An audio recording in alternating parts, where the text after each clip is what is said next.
Alright, another episode of Day of the Damned. It's Bright's turn to start talking go. Bright's talking go?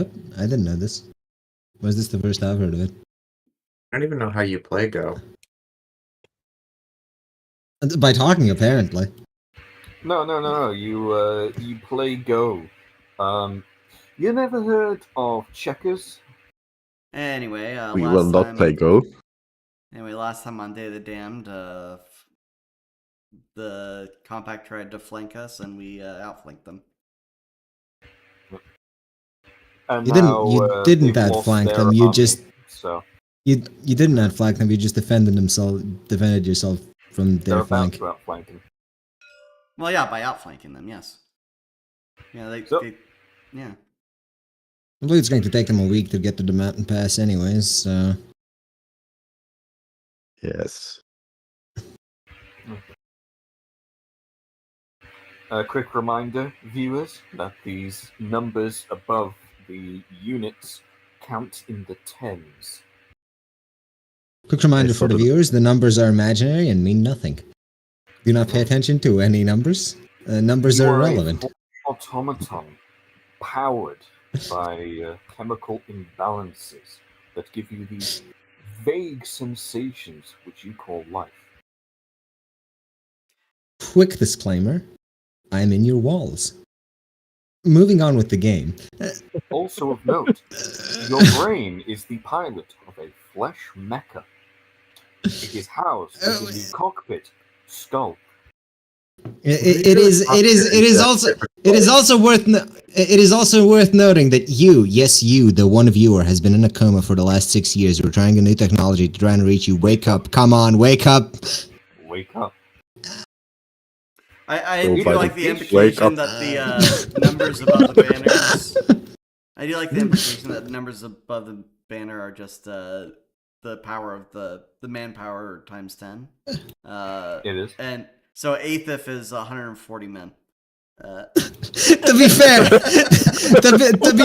Aethif was going all out, it might take that many to take him down You saying that Aethif could take 140 men, in a In a fight. fight. Right? right? Anyhow. Look, he's got 200 and something bones. There's enough holes to go around, I But think. anyway, Bright, pull up the backing track. They don't understand the things I say on Twitter. No. Also not playing Invisible. What? Wait, can you not even say my name? I think the memory's gone. I'm feeling numb. I think I'm nuclear. I'm wild. Anyway, sure you're where were we wild. last time? Well, I said where we were last What- time. We're moving on. With what the are war. you We doing? have- Oh, war. Yes, war. Aethif was going to meet up with, I think, me. Well, you don't have any real way of knowing where Aethif is. That's true. He'll meet up with one of the armies. I think Yeah, he's just he'll going guess. to the city. I think he's just going to the city and I am. he's gonna go from there more or less. That being said, your army moves. Aethif's gonna move. He probably does see you from the. Well, the scouts. We have a perimeter of scouts. So Yeah. So we'll learn everything that happened last time, Aethif is going to link up with you, and and then escort. Increase the guys army. He's he's going- power by 14. no, he isn't. 14 Yes, is he the years. For He's the number above equivalent Aethif. of The number above. scouts. Listen, the number above the unit is just the age. All right. So this needs to drop down. Was it 25? Actually, no, it needs actually, a- no. No, the army that you're in needs to go up an age. If we're averaging it out, yeah, all the armies need to go massively up. Well, hold on. Are you counting the years that you were dead? Yes. I don't Actually, think you should. Actually, we're not counting. We're not counting years. George, who is 100 years older than everyone else. George, He's Yeah, the, George he's a died really statistical early. he's a statistical outlier who shouldn't be counted. No. George and Aether are the two oldest characters if we go by No. birthday. No, May is the Tars. oldest because she was actually alive for the No, whole time. Steric is older than any of you, if we're Right, going right, by right. death dates. Oh yes, I forget. He's fucking. We stoned should go old. by how long the character was actually alive. Time dead does not count to age. Pretty sure Chan would be one of the youngest then. Yeah. May is probably the oldest in the party, if that's what we're going by this. Yes, easily. Yes. But, Granny May. ignoring the age, Aethif hands you over a defected compact communicator and says, and I quote, let me actually pull up the thing he said so I can quote him. He is to be treated as an honored defector.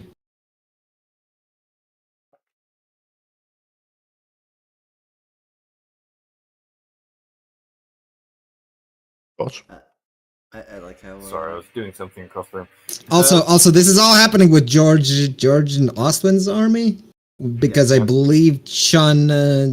I'm not sure if anyone else is with Chun or if it's just the Hagen forces there. I think it's just the Hagians.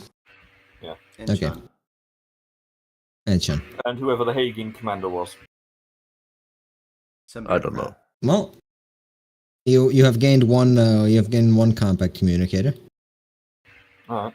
Well, George will order a small scouting escort to just meet up with the defensive forces we left behind. Get the guy working on the communicator back behind lines. All right. You can. We'll You can obviously do first that. meet the man, offer him a firm handshake, and And say, say you're hired. "Welcome to the good team."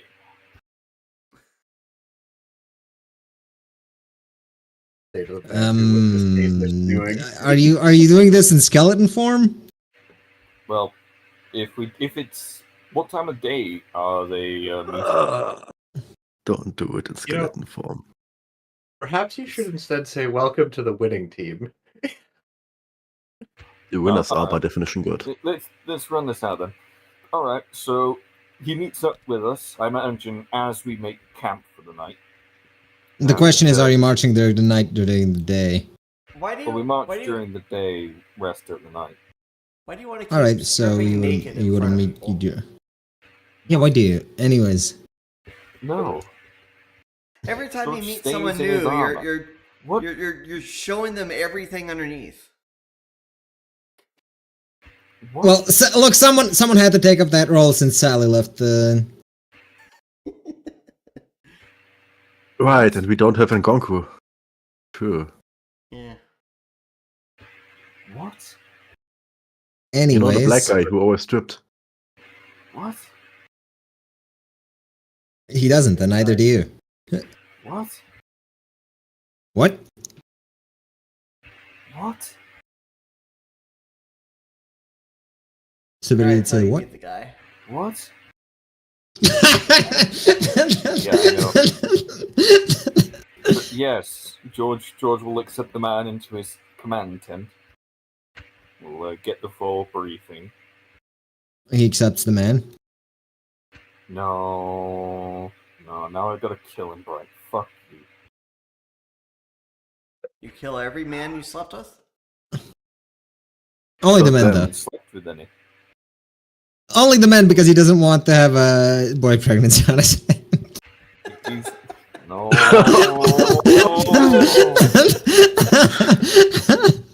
But how Why are would you killing the man assholes help? for fucking How would killing the other man help prevent the boy pregnancy? Maybe I'm assuming some things here that I shouldn't. Enough of this. Off to a great start. With Enough silliness. I mean, when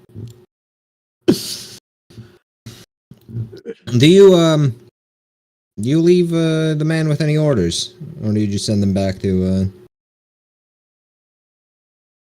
Oh, I send him back for safekeeping, and I'll ask him to get the communications array operational. I mean, unless you, right? you, as far as I recall, you didn't blow up the main fort in San Fingranel anyways, so No, we didn't. you got one there as well. So we've got Kante and San Fingranel. All right, and yeah, I'll get him to start try and intercept enemy messages should they come in. Otherwise, He wouldn't let you know that those cities have reported falling, so any messages sent from them are not likely to be trusted. But you can still send messages if you really want to. yeah, Whether the compact will even give a shit is Too bad Sabina's. and of course if you start sending messages, it would be very obvious that you got your hands on the ability to do so. Yeah. Yeah, well, yeah. No, it said intercept and then send to counter. We don't have Alright. anyone in Canada who can receive the messages, though. Is the That is true. All right, well then, he had his code book, right? It's the code book isn't like a full thing. It's more like a personal notebook for himself to keep track of. Well, This is more of a learned language than it is codified. yeah. Well, a codified version does exist, but they don't really keep books on it around for obvious reasons. All right, well in that case, I'd ask him to just see if he intercepts any messages. Just pass those on to intelligence assets, and aside from that, start training up a few people who our own forces can trust to be able to do his job as well. Specifically, I'll ask him to see if he can get into contact with. Let's see if he can. No, never mind. I'll just ask him to do those things, and then George will send a letter over to the first over to friendly installations to see if he can get in contact with Sabina. It is worth noting that Send letters to Sabina. it is worth noting that if you want him to train someone, you're gonna have to leave some casters behind because just being you can't operate the towers as a. All right. Well, in that case, he'll just ask him to fall back, start intercepting messages if possible, and unlikely if they don't send them directly to the city, and they're not likely to if they don't think anyone's listening. Well, either way, and then see. Mind you, it's I suppose they would know that the city has fallen by now because it's been like what, a week you've spent there. Yeah. Yeah, about it. So something you can do is you can get a infiltration team on Pisano and get him there to spread false messages. Do mass terrorism reporting like Aethif wanted to do. Well, Aethif actually just did mass terrorism. Well, he didn't do mass terrorism. He did terrorism at 2 places. Terrorism outside of a single area is still mass terrorism. Speaking of Aethif, as he left the man to you, he sort of disappeared off to do horror movie monster things. Yep. Of course. No, George's sending him back for safekeep. And he'll send runners or envoys over to Sabina to inform him of the capture, and then just say, for further discussion with them, please get yourself to San Fingranel, or send runners with orders to San Fingranel. And he will ask some scouts to get him situated in comfortable but secure quarters. But obviously, don't treat him like an enemy. You know, find some work he can do, and he will continue on the army to Pisano the next morning. Well, that's what your army's doing. What about the Hagian army? Just continuing down the path? Yeah, just marching. Let's just skip ahead for like 4 days for you guys. That would be just about enough time to get to the exit of the mountain pass here for Sabina's army, who hasn't gotten any messages yet since they went underground. I like how the mountains had no collision, and now they do. It's just the one with the question marks on top of it that has collision. Okay. Ah. Also, you have a few abilities yourself, by the way. I believe they have most of your supply by this point. They've got the all new produce. Oh yeah, they've got the new ones. You've got. Actually, hold on. Who kept the marble? You guys, the main army did. Okay. Yeah, so... No, I don't know if George was the one that has the marble. Yeah, that's the main army. Okay. Yep, You George are not the keeps main army. You marble grabbed a within bunch of his reserved skull. forces to. And George to keeps link the marble up with, within his skull for safekeeping. But they've got like I think 4 of the newly produced, and they used. Oh no, they had 5. They used 2. So about 4 days pass. Let's round it to a week for Why are they convenience. Swim exercises, very popular in Hagia. For convenience, then Sabina's army moves another fucking day because there's no way it takes. It takes 2 days per mountain hacks, I'm afraid, even with the pass. Okay, but taking 7 Yeah. days isn't Yeah, just yeah. 2 amounts. So You've had some bad luck there. That's what I'm gonna say for convenience. your own convenience. Yes. Now the 3 armies are, well, one's emerging from a mountain pass and getting a few letters that have piled up. Now that the local birds have been able to locate you. Hagen army is here. Smiley face.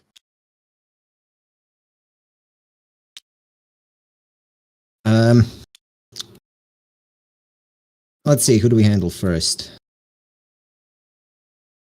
Who wants to go first? I don't know. We're all in charge of an army each side from Egg, who I don't know where he is. Or when And he he's is. in Sabina's army. Yep. Hang on. Yes, he's inside Sabina. Jesus What? Christ. What? At least he doesn't invite men into his tent. Yeah. So, Let's just go from east to west. Hagia first. the Hagen forces receive a messenger from the fortress. Oh, what does it say? It is a messenger thanking Hagia for arriving in the compact time of need. They don't know. They didn't expect their neighbors to be so generous, but sending assistance is greatly appreciated. Yeah, just let them into the fort. So is it a messenger or a message? Both. Someone has to deliver the message, and it's not just the birds. Okay, how do we put this delicately? We shouldn't put anything delicately. She's in charge of the army. She's not in charge of the army. Are they going to say no to the saint? Well, they're not gonna say. I no think to she's in charge of the. Politics But- I think she's in charge of the army. I recall last time though that was Chun saying that she ceded the actual commanding position. She's just there to support. Yeah. Yeah. She's the figure. Bad luck. You know, the rallying It- force. Bad luck. It's bad They luck put for, Chun in front of the diplomacy. Yeah. Listen, it's bad luck for her to not. No. It's bad luck for it's bad luck for Higgins to not have the Saint in command. That's all it is. You misunderstand. You're wrong. No. Hang on, let me explain very clearly. What happens is Chun is in the command tent. She's giving out orders as far as anyone outside of that tent is concerned. But in reality, She's just in there thinking of nothing but her wife, while the actual commander gives her a written list of orders to read out to the men. Mandate of heaven preserved. That would be base of Kagami to do so. Yeah. In any Yes. case, It's also probably is Chun how going to it put is any? best to do. Is Chun going to put anything delicately? No. She just stares at him for a moment before opening her mouth to say, okay, you did kind of declare war on Willand, and yes, we had a defensive pact. The declaration Hold on a minute. We didn't declare any wars. You did, de facto. You tried to let's- arrest the king of Willand. Yeah. Ask for the the third level bureaucrat to hand you the scroll of charges.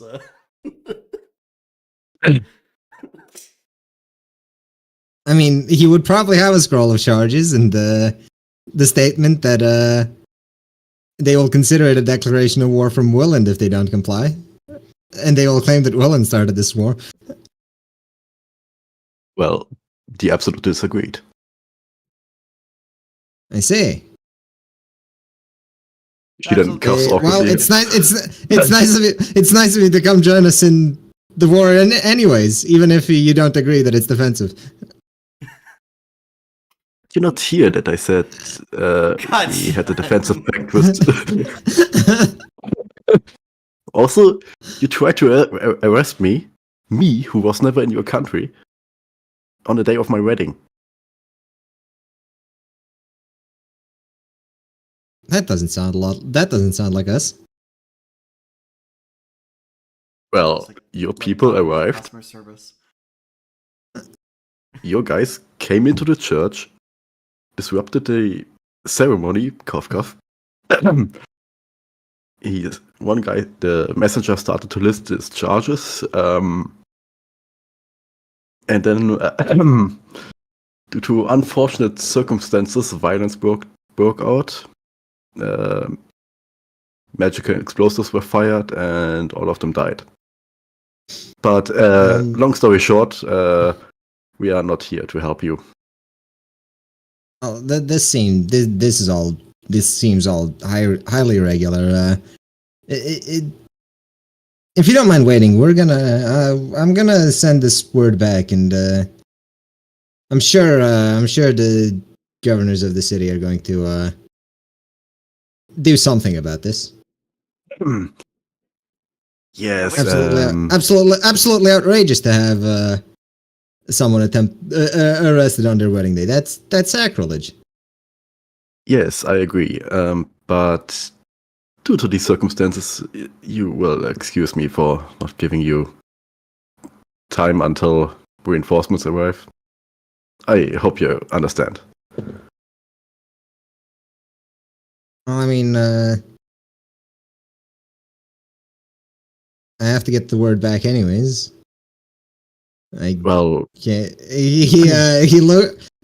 can't really stop you. It's just like one guy and a few bodyguards. well, as you go there, you could talk to your city governor and ask him to, I don't know, lay down his weapons. No one has to die here. We are not savages. He pulls out a scroll. Starts writing things down. Any other demands I should carry over? Not really. I don't think you would agree to handing over the communications tower or anything like that, so let's wave that away. I see. Not even. I'll he makes a Sun Tzu's art of the deal. he makes a deep bow and he makes a deep bow and leaves. Okay. Then just shrugs, walks back to the army. All right, that's it for Hege today. Let's see the other army. Yep. So George follows the usual, sends scouts to the rear of the city to keep an eye on its exits and set up an encampment. He will call out to. I imagine there would be a hailer or messenger on the gates, if not one of the lords themselves, to see about speaking to the encroaching army, seeing as no fighting has started yet. And he would announce himself. I am George Bertie, first of the name. I've come to seek your surrender. If you do so, no citizenry shall be harmed in any way, no looting shall take place, and none of the soldiers shall be put to death or brutalized in any fashion. No blood needs to be spilled should you simply lay down your arms and open the gates. The lord of the place stands on the walls, sees you utter your declaration. I agree that no blood need be spilled, but the men guarding this fort have taken oaths. We cannot simply turn it over. However, we do not wish any of our people to come to harm. As Would you would permit happen us, in a prolonged siege. Would you permit us to release the civilian populace of the city so that they may leave unimpeded, and we can settle this like men? Harmed. Under no city we have taken has the civilian populace been harmed. Surely you must have had reports that we do not harm the innocent. And should we send these people out? Do we have your word that they will not be harassed on the roads? All who should flee willingly and without cause to harass my troops will be given the privilege of leaving unharmed, unmolested. This goes for your own troops as well. We have no desire to spill any of your blood. Unfortunate as that may be, our troops have taken oaths and they remain loyal to those. Truly a shame. I will send word to have the civilians escorted. Of course, but should be warned that of those escorts you send, should they in any way infringe upon any of my troops, the escorts themselves shall be forfeit. As always, we have outstanding orders not to harm the citizens. I really do have to press this fact home because it seems like you people are under the impression we're all savages. You seem like a rather reasonable chap to me. I've been in wars before. Long before. I know how things go. Very well then. Give us half a day to evacuate those willing. Of course. But tell me, what is the nature of these oaths your men have taken? They've an oath to the land, to the people, and the nation. They must protect their home, as must I. I see.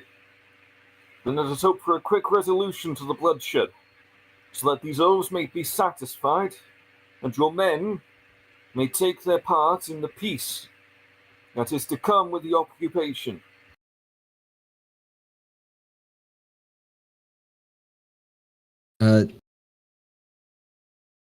I hope this. We will give you till sundown. And George will. Oh, go on. He. Well, upon hearing you that you'll give him till sundown, he actually excuses himself, and you hear some commands being yelled over the wall. Huh? The back of the fort. The back of the fort opens. A large group of civilians fleeing towards another city deeper into the continent, heading roughly the direction of the capital. Yep. George will let the scouts know that they should make themselves quite obvious to the escorts. See if they can provoke them. Just to kill the escorts, of course. But not to start anything under any circumstances. And then he will order the troops to rest until a couple hours after sunset, at which point we'll launch an assault.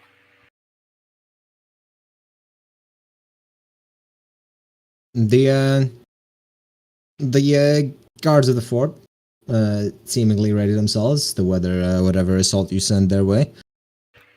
We'll no, I'll have the men wait a while after the fort troops are ready. Just tie them out of it. When it looks like they're looking to be ready to change guards, we'll launch the assault.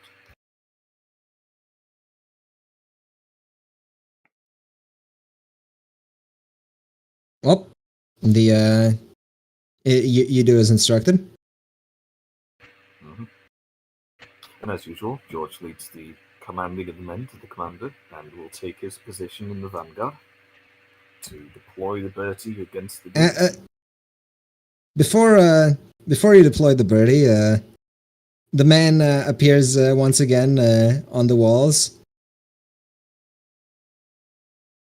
Hold! What is it? Do you wish to discuss the terms of your surrender? This place is a historic fort. I would prefer none of its walls be destroyed.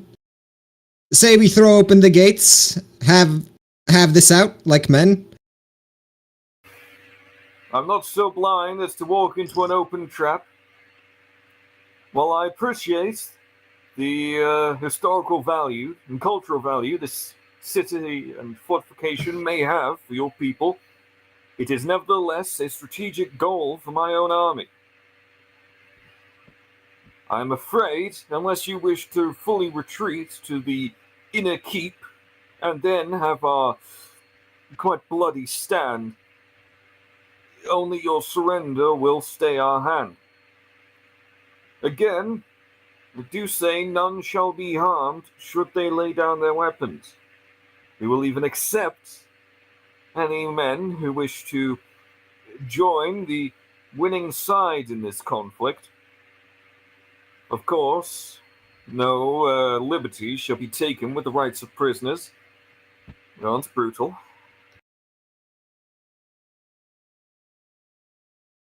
He considers this, seeing that he couldn't dissuade you from activating the bomb, and so be it. Let us meet in combat. A shame. He does a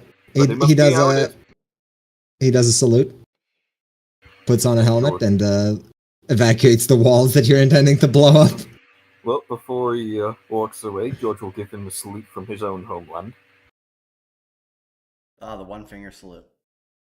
Hold on. Let's see. The two finger salute. I didn't know we had that many bowmen in our army.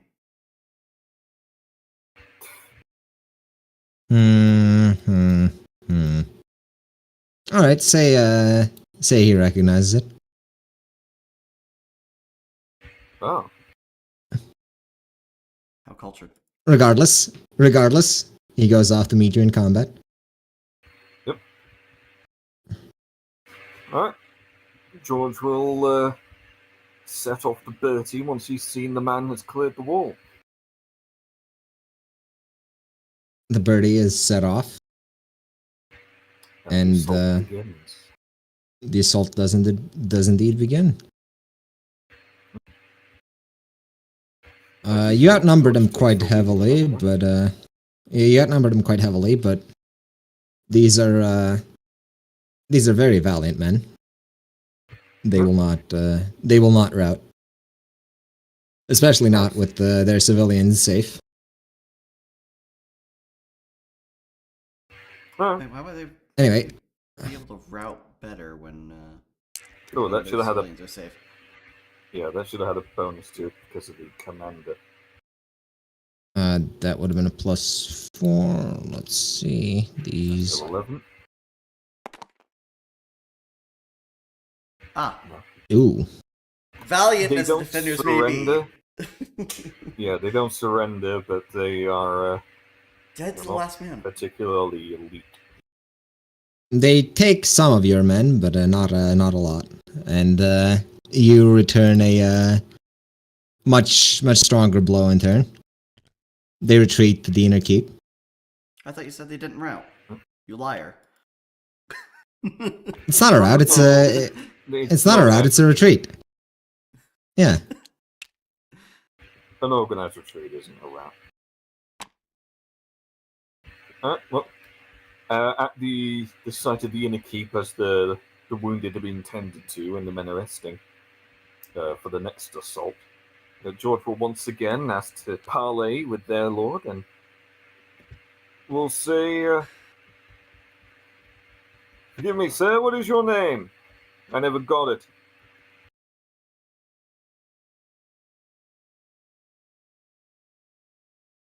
I am Della Medici. Della Medici.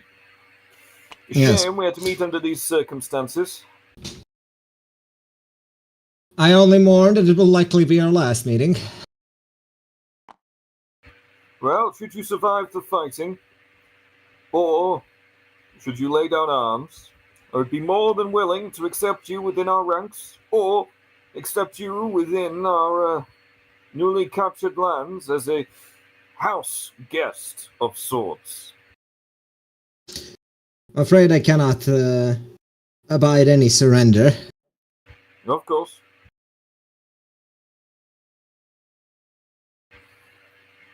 Do tell me, though, good sir, if you intend to destroy the communications device.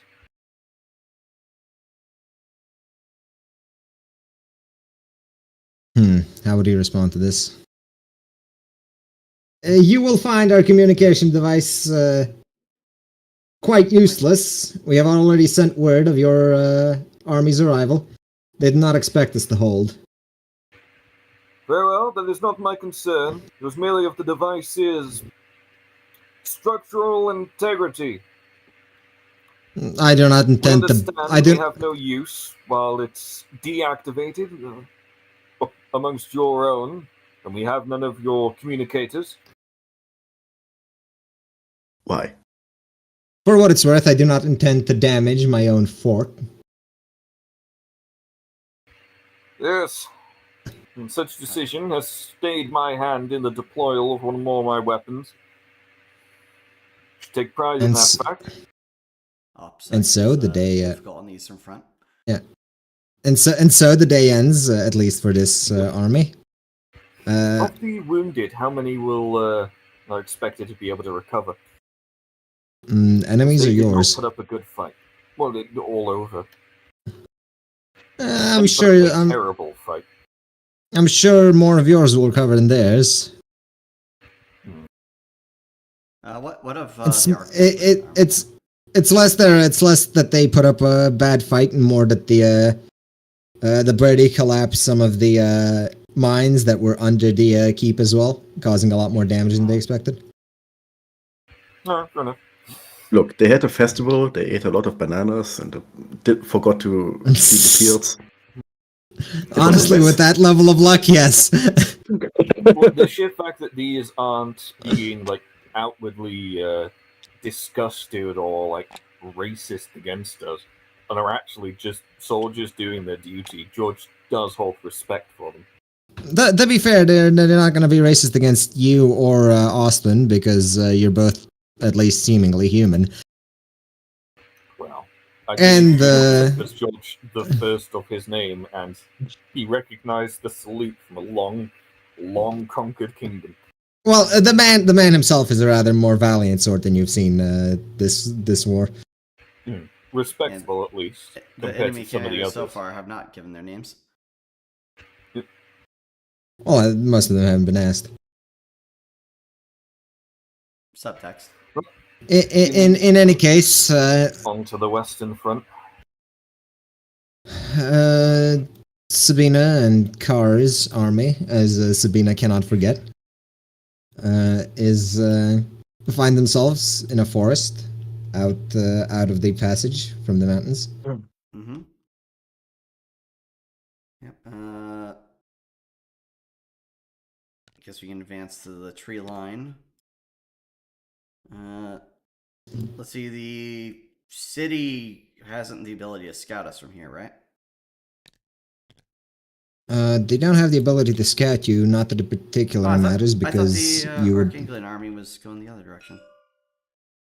I guess we're hanging They out. considered it. They considered it, but it's not going to be much use of them capturing that city. If they can link up with your army here and do much better job of it. No reason to throw away manpower advantage, as it were. That Yeah, fair throws enough. away one of Sabina's plans if the army's already. Also, you are definitely not moving that far. Okay. Your scouts just barely see them because their army is so large. It throws away Sabina's plans as per normal. Okay. Is their 'Cause I army really- much 'cause I smaller? really That's the can't- question. You could try sending word to them. Because Well, their army seems to just be camped outside the city. They're not. Well, it's a bit too late because the plan would depend on them not knowing that we're coming to fuck them in the ass. Well, no, you could always send runners and ask for a private Why liaison would we between be, commanders. Why would we be sending runners? We just send a pigeon. Same difference, dude. Yeah, runners are for much closer distances than that. Anyways, you want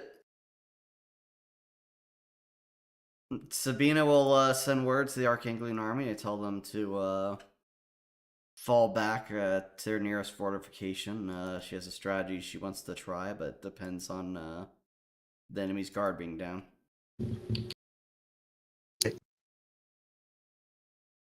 And Well- she's gonna begin days of preparation in the forest to make a ritual disguising the Willand army as the Compact army.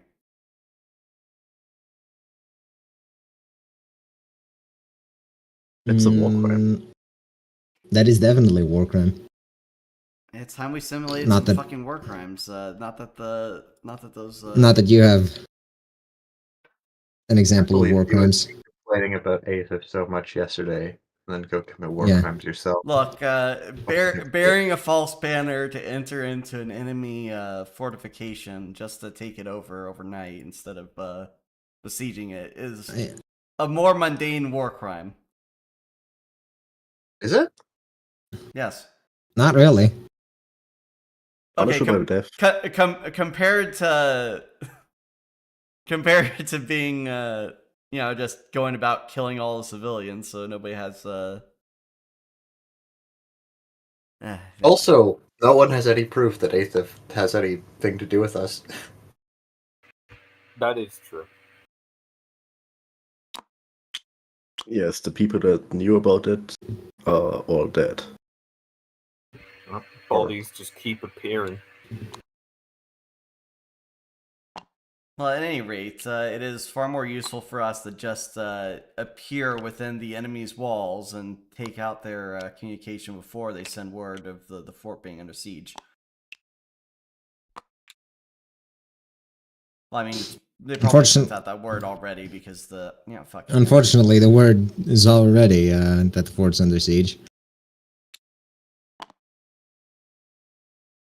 Yep, so that plan's thrown out anyway. So I can't false flag anyway. And well, it wouldn't be. I False can't flag. false.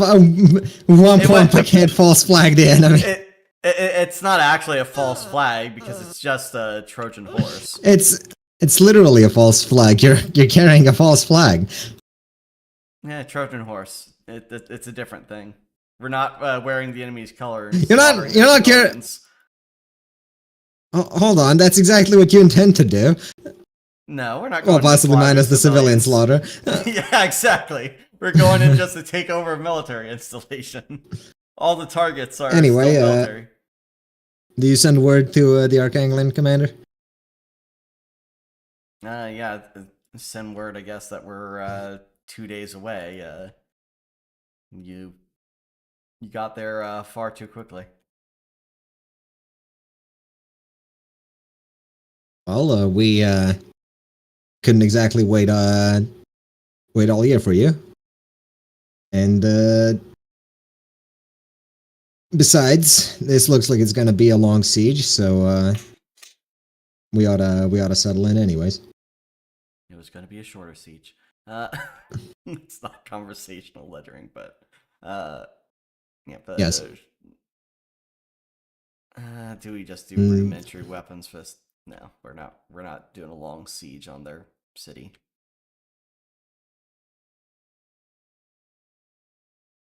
Well, send word for them. Just keep them distracted for our arrival.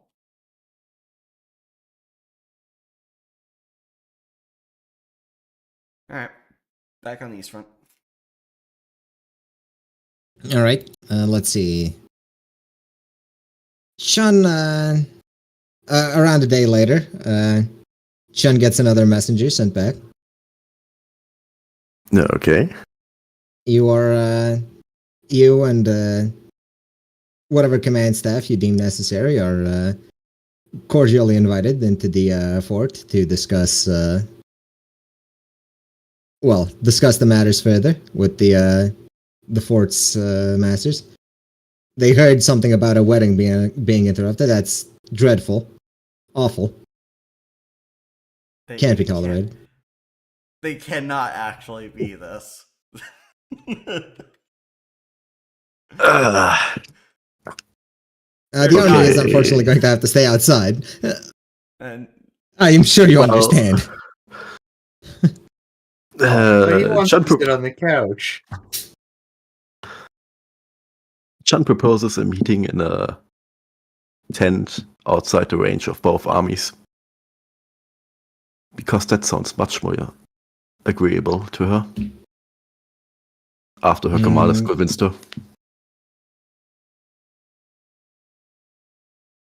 A shorter duration passes, and they point out an agreeable-looking field out of the reach of your army. And the reach of the city. Close reach of the city, anyhow. It's not they're not going to sally an army at you from this distance. Yes, but do they have ballistas or any sort of artillery that could reach this area? No, it's safe from the city for the most part. Less than a day's travel, though. It's you get the odd feeling that the people in the city don't actually particularly want to be traveling outside of it, but no. What? Why would they do that? In any case, Chun can meet up with them. What role would it be to figure out their intentions? Trickery? Oh well, you're gonna have to talk to them, I'm afraid. You can hardly figure out their intentions without actually, having anything to go off. Okay. Well, let's meet them. With an escort. Right. She's not going there alone. You and a decent chunk of the Hagen, well, I wouldn't say decent chunk. Enough Hagen forces to repel any attempted assaults. She's just going on a walk with her 300 men. Yeah. Wait, you're bringing the whole fucking army? No. Because that's how many you have. Just the bad? Yes, that was a reference to Sparta, the movie. Let's hope there's no more references to that. Yeah, let's hope there's no more references to that movie in this fight. Okay, let's meet them. And hopefully not die. Well, you meet them. A slightly fatter man sits behind a makeshift table. A seat is offered to you by some of his attendants. She takes it graciously. Oh yes, welcome. Yes, thank you for meeting me. I am Chanha, the Sword Saint of the Absolute. Chanha Callisto, should I say. I've heard such things. It is an honor to meet someone of such high import. And who might you be? I am Lorenzo Visconti.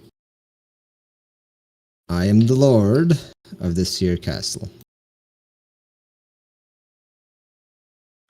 Calicine? Okay. Yes. It has come to my attention that you've brought an army here, and that you don't intend to help us. Yes, indeed.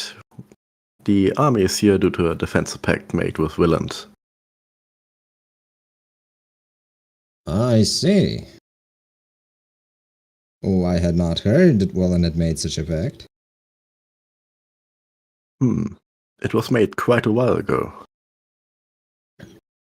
I say I would have likely objected more to these outrageous demands they've made of your king.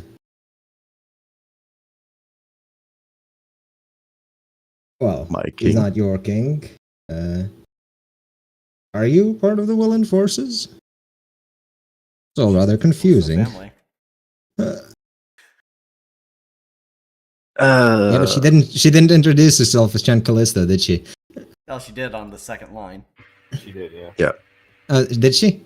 Yeah. Yes. In that case, he would have just said your king because the name Callisto came up. Fair enough, that hasn't been actually decided yet. I see.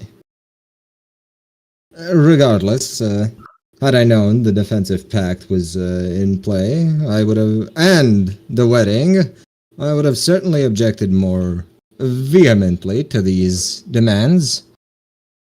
But the council has decided, and the council does as they please, I suppose. So you didn't agree with the demands sent? I was under the impression that the council didn't offer their subjects a choice. Though, forgive me, I'm rather ignorant on your structure of state. The council makes most of the decisions, but they rule from the capital, and the rest of the cities don't always agree with their decisions. Of course, some are rather vehement that Willand is evil. And I can somewhat see what they mean after what happened with the subcapital. We all agree that it was Saleya that did that. Literally was. You're not here. We You are not here. None of you are We here. didn't do it.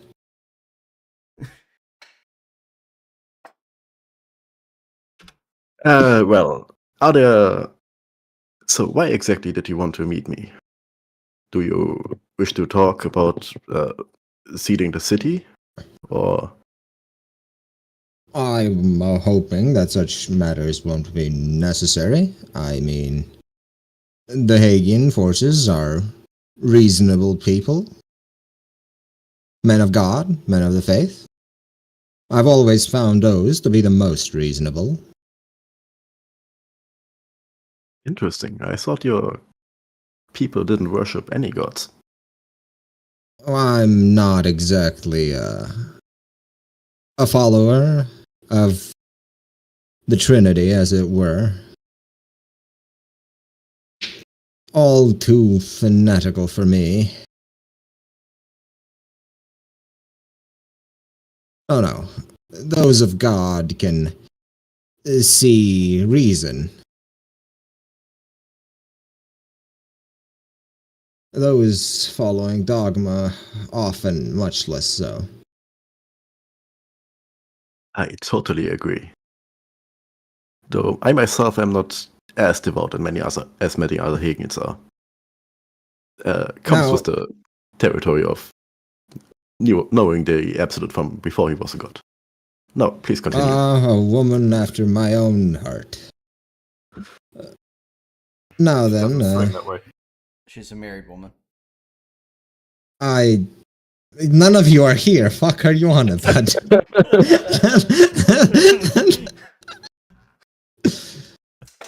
Now, am I to understand that you do not intend to take up arms in defense of the compact? No, we are not here to defend your country. And perhaps I could save you some casualties in your army and have you take up arms in the name of Calisene herself. Do you want to secede? The fort is well defended, and you are likely to lose a lot of men if you try us. Possible indeed, but that's why I wanted to talk to you, to avoid bloodshed. Are you under the authority to make deals in Willen's name? Is she? Is she? I would say no.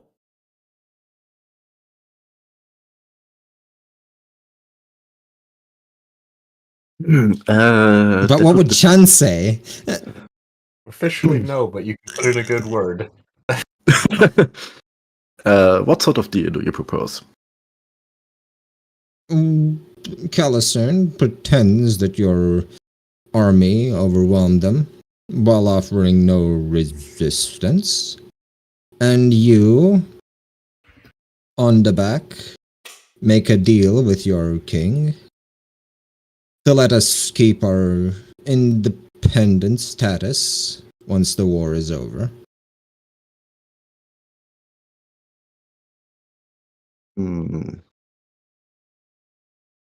I would have to discuss that with Carr.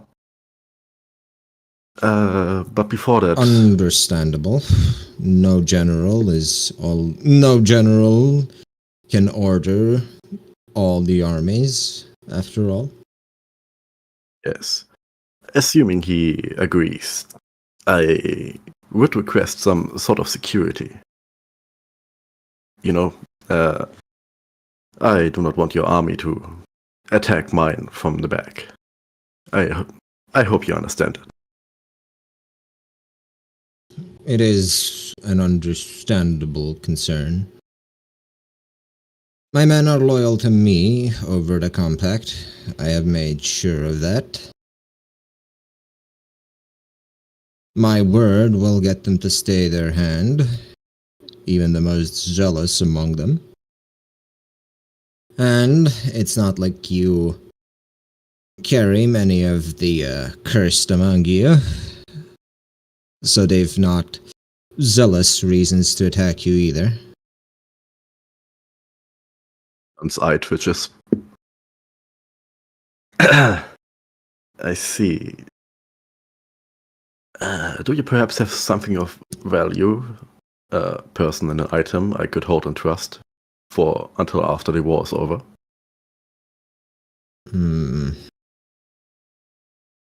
I'm not so sure there's much of value equaling an army in this city, but he smirks in a knowing fashion.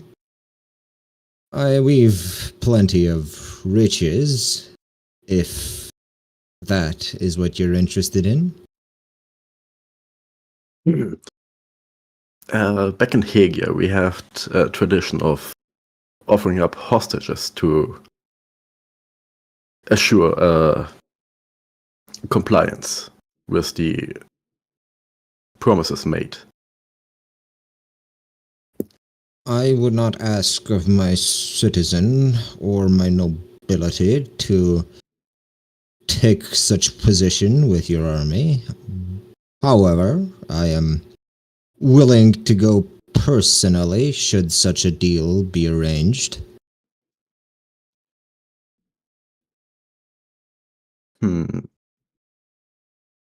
I believe that sounds acceptable. I will signal you when I have an answer for that. Until then, I advise you keep your army away from my castle. It is easy for things to erupt, even in the most organized of circumstances. Yes. So, forgive me my paranoia. I will send scouts around your city. It will not be a siege and your people will not be harmed, but I do want to know what happens on the other side.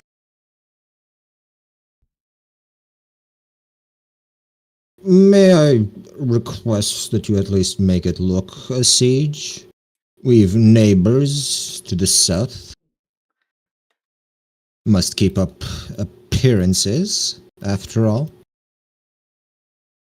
Fair enough.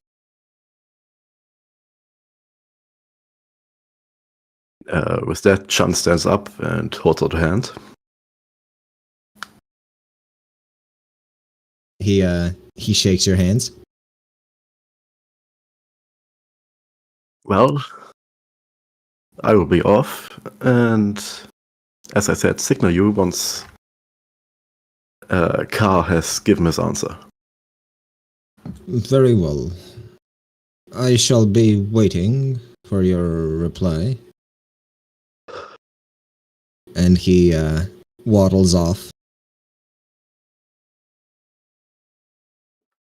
Okay, once she's back in the camp, she sends a letter stating that Kalisene offers neutrality in the war in exchange for becoming a free city after the conflict is over. You would have gotten at least some impression that they're already somewhat of a free city, even within the compact. But just maintain independence. Yeah, which is why he's even probably considering this as an offer.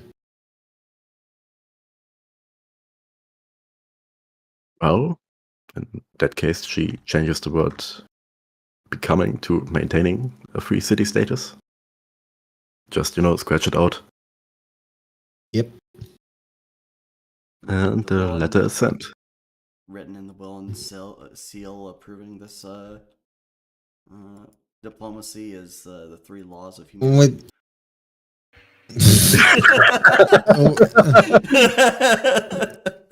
Why only wolf girls is my question. Yeah, what the fuck? What about the spider girls, man? Yeah, or the harpies, Or the dragons? or the fish girls. God damn. See, I remember a time when he said come, and they all came, even the dragons. Yeah.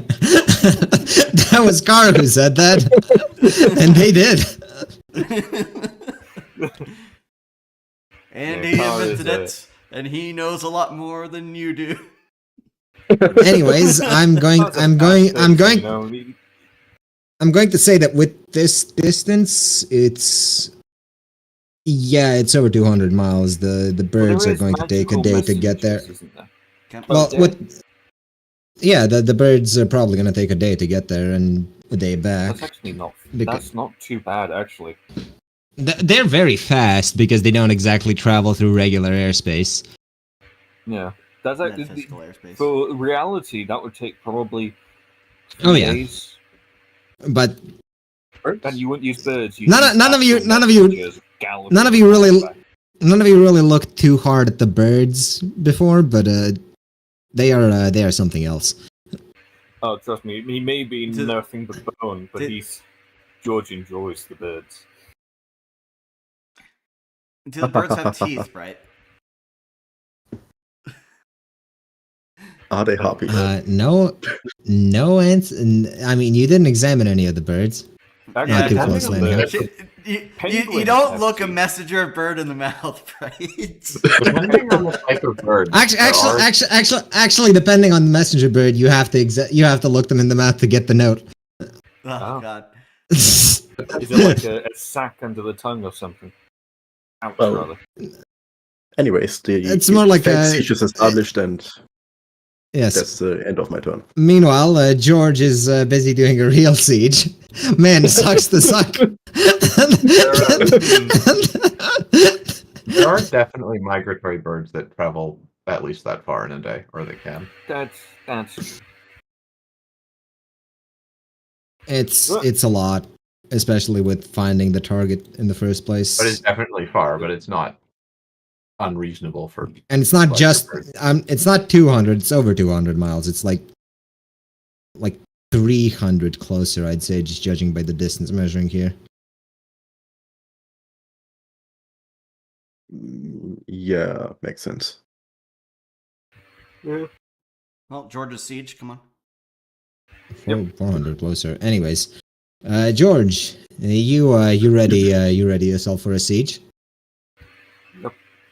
George once again leading the vanguard, but he's going to issue a final warning to the troops that while he will respect their rights as prisoners of war, they will be taken captive and refused any extradition should they fail in their defense, but that their lives will be spared.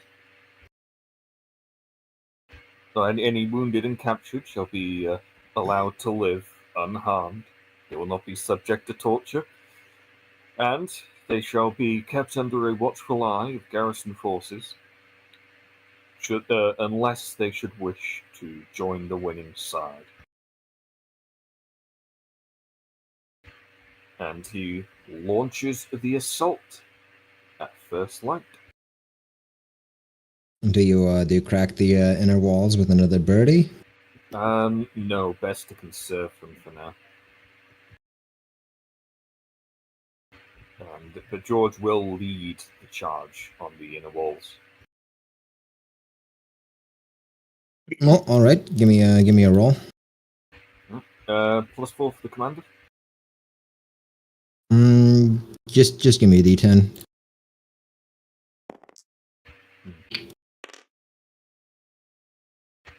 Oh, Damn, man. they rolled the maximum they could, but it wasn't enough. Yeah. In theory, they could have rolled higher, but they're capped at effectiveness But because George of will the try and very seek small number out, of men. Yeah, George will try and seek out their commander in the middle of the fighting and will issue an offer of surrender. Failing that, a challenge to duel. The fighting leads you across some of the walls. The commander Clones spots and you. they're, rending men in two, I would imagine. The commander spot. Well, surprisingly enough, these men have been dodging most of your gloam render stuff. It's your regular swords and the men's regular swords that have been putting in the work. I see. So I've essentially just been using Gloomrender to disrupt their formations. Yeah. Damn, Still they've valuable use of it. They know incredibly well how to dodge your sword, but not the regular swords.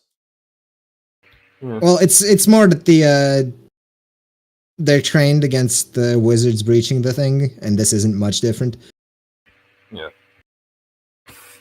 But do I find their commander in the middle of the assault?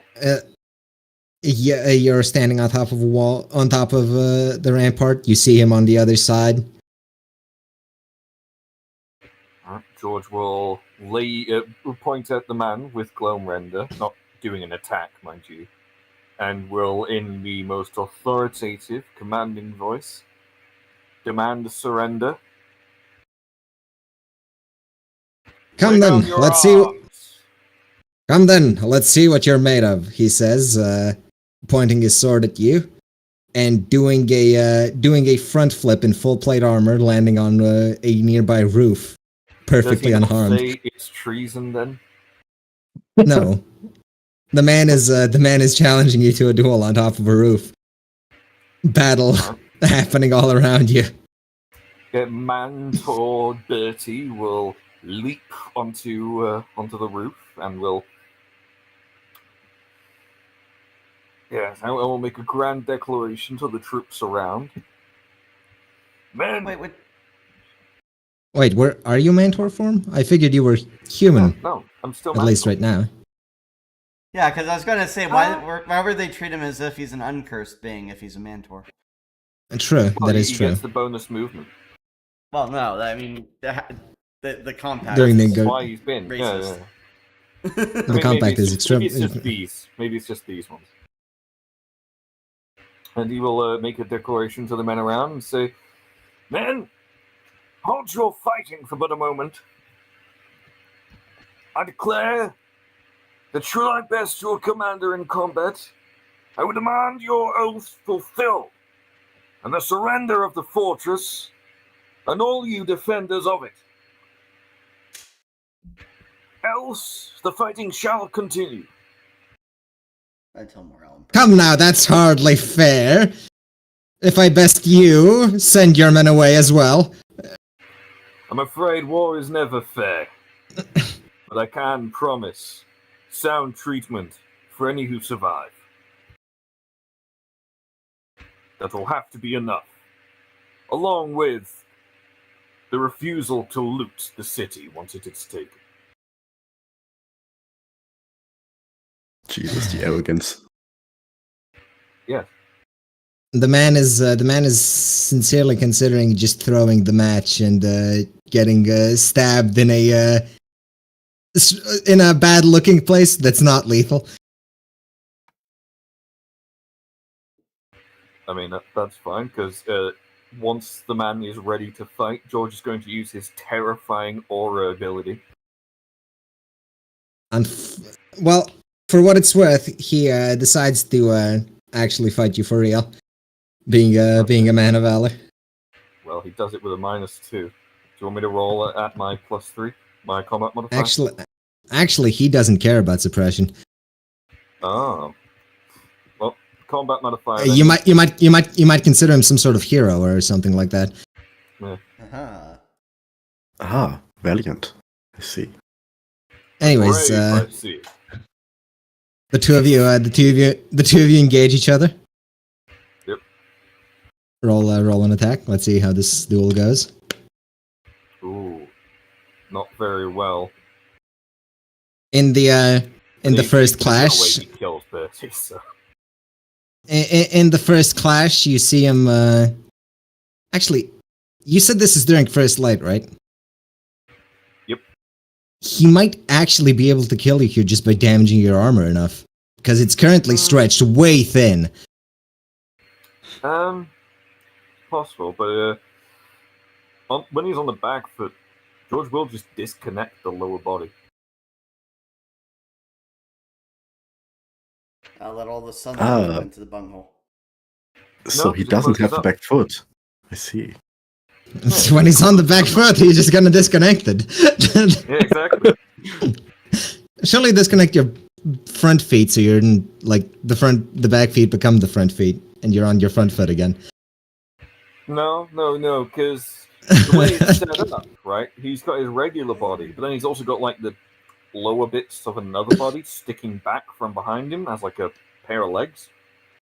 Just a short bit of spine and rib cage, and then another pelvis and legs. So he just disconnects that like off from the tailbone. In any case, first combat, you swing at him with. Are you using the Glomrander's beam? Well, yeah, I pretty much always open up with it. Yeah. All right, he flips once again over the beam. It's kind of impressive how a man can be that agile and fucking full plate. You try to get him with Virtus, but the man I would be using blocks. I'd be using the modified Adachi, the one that doesn't have. Oh, right. Well, you try to get him with your sword. The man blocks, following up with a disarm, sending the Adachi sort of just spinning across the battlefield. I see. George laughs at that and disconnects his lower half, standing as a man once more. It's been a while since I've had a good fight. How many years? Alright, next rolls. Casually alright, insulting yeah, everyone he fought before. Next rolls. Ooh. Ooh, crit. Alright. How would this happen? George just wants to defeat him. Hold on. No, you won this round. Explain what happened. Alright. Seeing that he's been put off in the first bout, George spins around, disconnecting his lower half, allowing the bones to clatter away as the armor seals. Grasping Gloam Render in both hands. Hold on. I'm just thinking the bones would probably combust when the armor is off them. No, because they're just regular bones at that point. They revert to being mundane. They lose the properties I imbue them with, because they are no longer of my form. I would have to agree with Invader. That makes more sense. I'm thinking whether there's any reason. Connected to me when I removed them, then it would be fair to say that those bones combust. I'm just wondering what. No, hold on. Would the armor even let go of them once you detach them? Yes, because that's how it's described as working. It I suppose. Yeah. the limbs. All right. It's not keeps. The man sees. It's not preserved. The man is surprised by seeing you shit out an entire human skeleton. Entire skeleton, or just a couple pairs of legs? It's probably just like a section of the ribcage low and below. Like, listen, you shit out half a skeleton, all right? Huh. And George will say, anyways, arrogant of me to face you as that. We face you as I am. And we'll spin around, grasping Gloam Render in both hands, and we'll attempt to, or will, actually, considering he won, disarm the man himself. The man's Singular sword. Strike, sending the sword clattering below. Actually, hold on. Gloam Render is like full fucking black adamantite. His sword just breaks when you slam it. It's not even a break. It's a fucking clean cut with black adamantite. All right, so at the hand guard, Bertie comes up just over the man's knuckle and removes the blade entirely from the hilt. And he points the blade once more at the man's neck and says, "I believe I've won. You fought well."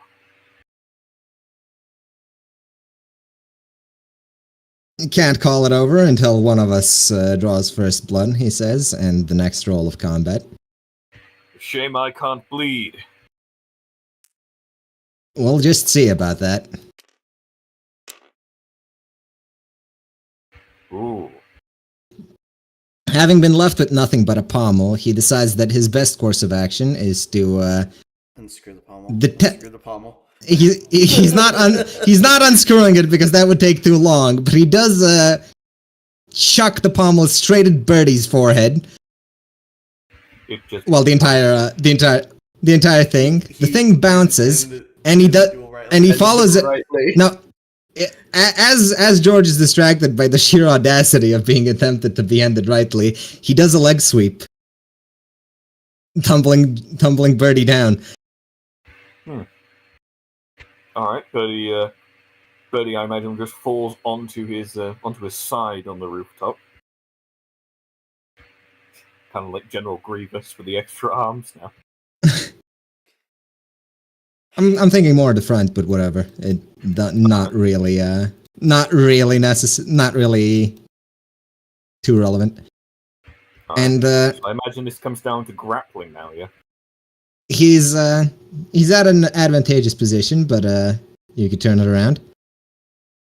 Next round of rolls, unless you want to do another round of taunting each other. No, I need to know first. Is he going in for a grapple, like to grapple me down and to slip a dagger under the armor or something? No, he's just done a leg sweep and disengaged. I see. Well, at that, Bertie is going to grapple, which is an athletics check, if I think rightly. No, it isn't. It's an attack check. Oh. Anyways, next round. That's the next round of combat. So, no more words are exchanged. It's just battle at this point. Alright. Bertie quite literally does do the General Grievous roll up onto the rolls over himself to a standing position and casting away his spare arms will drive his sword up the man's off arm, queen at the below the shoulder. Well, you attempt to get the man's shoulder. Yes, Essentially, yes. But his armor is made of quite high quality stuff, and even Gloam Render just glides along the surfaces. It was close, but not quite enough to cut the arm off. There's a large gash running across his armor, though. I imagine it also broke the bone. His arm is still usable. It's very good armor. Oh, so Essentially, the way I'm leading, the way I'm running this is whoever gets 2 successful rolls in a row wins. I see. Man, Speaking so of, you just been going at it because you have yeah. look at the roll. Speaking of, next round of combat. Yep. It was a very brutal attack. Fuck. Oh, So we continue onward. On it The- goes. This is a legendary duel. I imagine the troops are actually just watching at this point. Being decently hurt, he manages to push you away from the grapple, standing up in basically one fluid motion, and yells up to the battlements, and one of his men tosses him another sword. Alright. Bertie laughs, very skeletally. It's only fair, we both have one. Indeed. Although I have you at the disadvantage. My bones do not break, for they are not made of the same stuff as yours anymore. God, you love introducing your monster to these people. What have they done to you? It was a reward for victory in battle. I'm more than happy with it. If these are what Willand considers a reward, I am glad I stand fighting. From Hager, actually. Gift from the Absolute himself. And George will make his attack. Alright. Let's see. Oh, and on we All right. go. Hold on. This is a closer one. Yep. Disarm him again. Disarm him again. I swear. No. You ended this time in a sword lock. Oh. Yeah. Huh? You didn't put any power into Gloam Render, and even though it's made of essentially perfect metal, he hit it at an angle such that you're both locking swords essentially. Yeah. Locked in the guard, I would imagine, just because of the quality. And of my yeah, sword. this is whoever fucking wins this just wins. Fuck it. This has gone on long enough. Roll. You fought Come well. on. Roll it. Oh. Ooh. He slides along your sword as it's in the grasp, and without even thinking, pommel forward, knocks your helmet off. What? Ooh. And instant death. George finds himself on fire. The man is rather surprised by this. George throws his cloak over his skull and then says, "You've bested me. I shall not fight you any longer." Guys, is a heroic figure like that gonna just leave a monstrosity alive? He is, well, he already knows he's a monstrosity on account of the Mantor thing. But it was a fair fight. The man is rather shocked by the appearance of a blood-red skull. He just sort of stands there stunned. Is everything all right? Quite. I hope I didn't kick the hope I didn't kick hard enough to rip the flesh off your bones. That looked painful. It's very painful, yes. Then George will, I imagine the helmet's just a few paces behind. George will pick that up and put it on. Yeah. Once he's got the helmet on properly, George releases the cloak and will turn to the man and sheathe Gloamrender. Shall we call it enough for today then? George holds out his hand for a handshake. He shakes your hand. I now don't want to let go. And George will say, "Yes, you bested me in the duel. As per the agreements, then continue." And Bertie will not let go. You honorless coward. Well, he didn't agree to let him off. This was the terms of the agreement. He yells to his men to lower their swords, having been bested so honorlessly. At that, George will give a victory cry and will order his men to simply collect the weapons and escort the wounded to the medics and escort the unwounded to the courtyard, where they will be given food, water, and made accommodations for. I will leave this part here. Yep. Sabina's army moves, links up with links up with the Arkaine forces. I'm not wasting another day in the siege. We need to go quick. Wait, do you? Sabina will send the copies of her speech to Kanta to have them sent by horseback to the nearby cities to be distributed.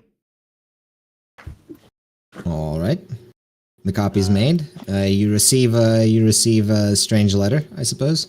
From Chun. Hold on. Would it be now? No, it would probably be. Would it be next day? Yeah, let's say next day you receive the letter. Yeah. You received the letter next day. So, in other news, the commander of the Arkanglian forces is more than willing to turn this into an ambush, or not an ambush, a siege, because he does not like his chances assaulting the walls of a sub-capital, even with a decently sized army. Their defenses are quite formidable. Not to mention that whatever the fuck they did in there is messing with the troops. Asking about the troops how. As you ask that, Sabina, roll a toughness. You mean tolerance? Oh yeah, tolerance. Sorry. This isn't Dark Heresy, right? As you ask that, you feel yourself wanting to throw up. You're not sure why. You feel an unnatural disgust. Morning sickness? No, that'd be a very natural disgust. You notice that a lot of the Arkanglian soldiers and a lot of the other non-human soldiers feel much the same. Carr seems fine though. This is why I wanted to catch them unawares of this kind of nonsense.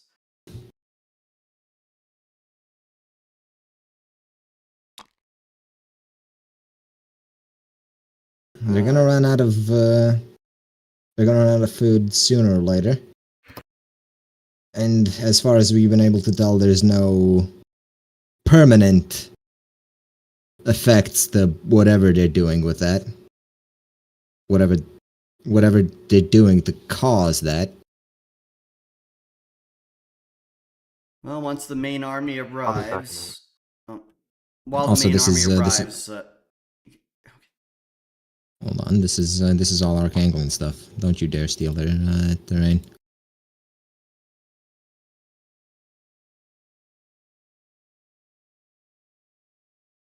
Anyways, you're talking.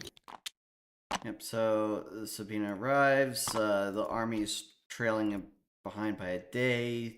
She discovers the Malays. Kind of chastises them for going on ahead and just alerting them to their presence. She says, If they've seen us, they would have seen you. not from the route that we were coming. Not if I had preparations that I was setting up for. Nevertheless, they know that we're on the sub-capital now, and they know the forces. If we're doing a siege here, I'm going to begin a ritual while we wait for the main forces. You lot defend me in case they rally out.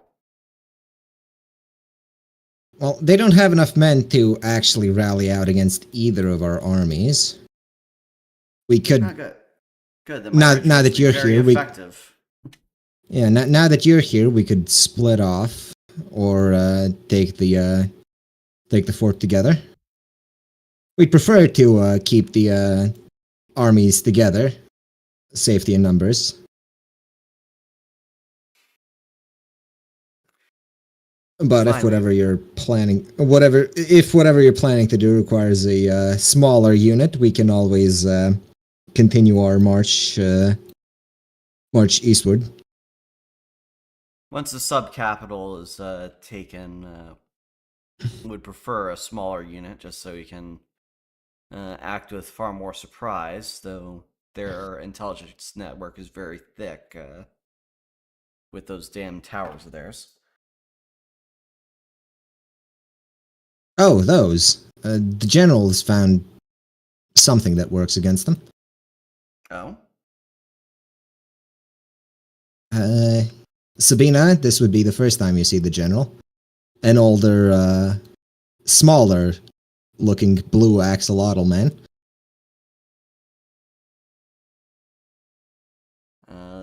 Though she looked at him skeptically for but a moment, she says, a pleasure, Sabina Callisto, 16th Princess of Welland.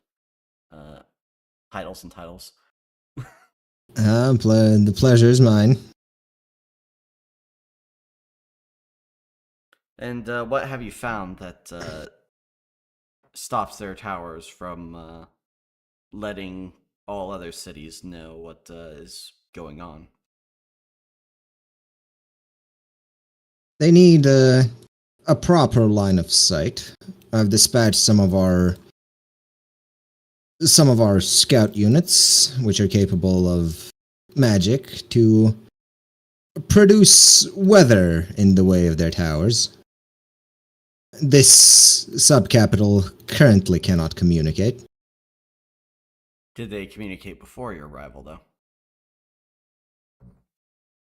It is possible that they've gotten word out the conventional way, but not via the towers, at least. Now we have a weapon that can shorten the siege if their defenders are so low that we can take it with a wall breach. I would prefer to starve them out. They've layered inner walls. 4 layers to the city, as far as I can tell. Difficult to see from this angle, he says, looking mildly upwards because of his short stature.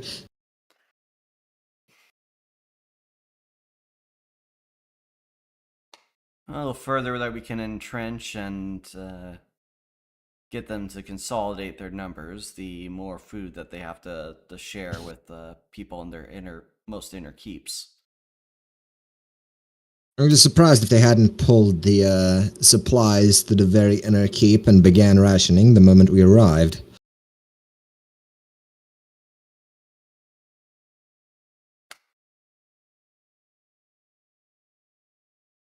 Well then, is there a possibility that we can have some scouts do aerial raids on their supplies? We are severely missing in flyers, personally. The Shadowfang clan hasn't sent their folks this way quite yet. Internal politicking, as far as I'm aware. Well, despairing at this factor, Sabina says, well, I suppose we can just work on a ritual to cause them some displeasure as well. Do you wish to take the sub-capital whole? Preferably. It would make a better show of things.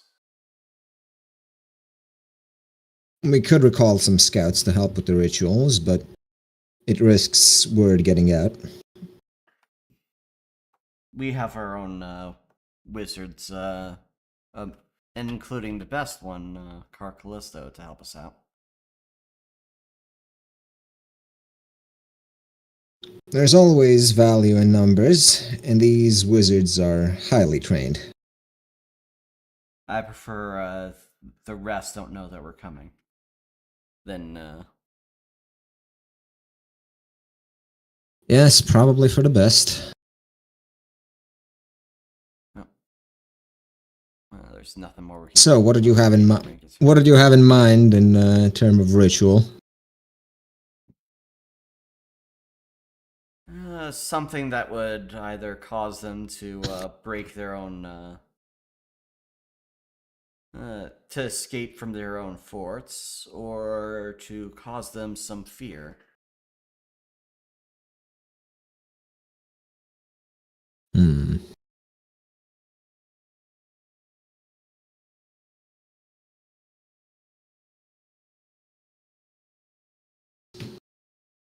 Hmm.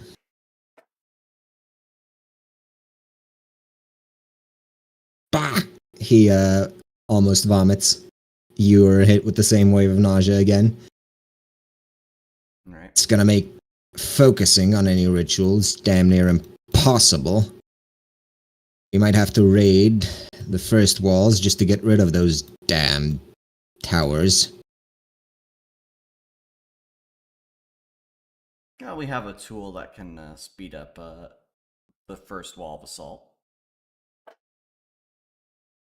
Let us do so then. I tire of this malaise. Well, that's Sabina's day. Very short turns. Yeah, Sabina doesn't have any real death battles or political negotiations. At least not no yet. grand duel. No. No, we actually thought you were allies. Anyway, can we just surrender quietly? Nothing like that to go through. So. Speaking of, I imagine the Hagian army is just waiting, considering no words we've gotten back from Carr. Yes, they would have established a mock siege, making it look as convincing as possible without damaging the city or killing people. Mock siege established. Let's see, George, I imagine you just set out after you take the fort. Well, we'll wait for the occupation force to arrive, which I imagine takes no longer than a day. Well, they're basically right behind you, just waiting for you to take it. Well, immediately after the initial yeah. assault, George would invite that. What was it? I've already forgotten the name. The hero of the compact to accompany him for a period and have a full discussion with the man about, what the man's nature is, why he's so skilled, and so on. Well, the man, I believe it was Medici. What was the first name? I think it was Medici. No, the Medici was the last name. No, I mean forget his first name. First guy. No, I forgot his first name. His last name is Medici. That's what I remember. Because this fort is a Medici family stronghold. Anyways.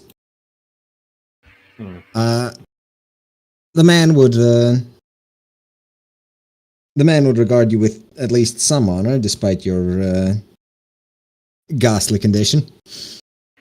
Yeah, if it's we'll have the audience take place that evening.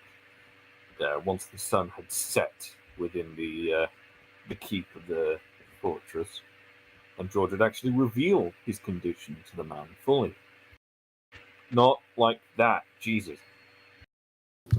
Revealed the lack of anything down there fully? No, reveal the skull after reaffixing his limbs that he discarded in the fight. He would look rather shocked at this. A reward, you said? Hardly looks like one to me. Well, seeing as I was but bones, unshielded by metal before this, I consider it a great reward. Adamantine, red adamantine, very resilient. Knocking his own skull like a gong. Undead happen here and there, but they're rarely intelligent. Yes, well, I did not simply happen. I was raised for the sole purpose of... I can't discuss that, actually. Never mind, I was not lying when I said I was George Bertie the First. I am you were raised... the man who the family was built upon. You were raised by the Hagians? Or Willen? No. I do hail from my own lands, now owned by the Empire. I visited there recently, actually. Yes, one of my descendants, my great-great-grandsons. Holding on quite nicely, actually. It's doing good. Although I'm quite upset that none of them have taken up the sword, but that's a whole other matter. I saw recognition in your eye when I saluted. Tell me, how come you know of that salute? Well, it's somewhat famous. At least if you study military history. The mercenary company that salute hails from has been gone for a while now, as I'm sure you're aware. Quite a while. Yes, a lot of us... Still, they made their impression, enough to be remembered by those who care to remember. Well, that does fill me with good joy. Yes, it's nice to hear one's accomplishments resound after their death.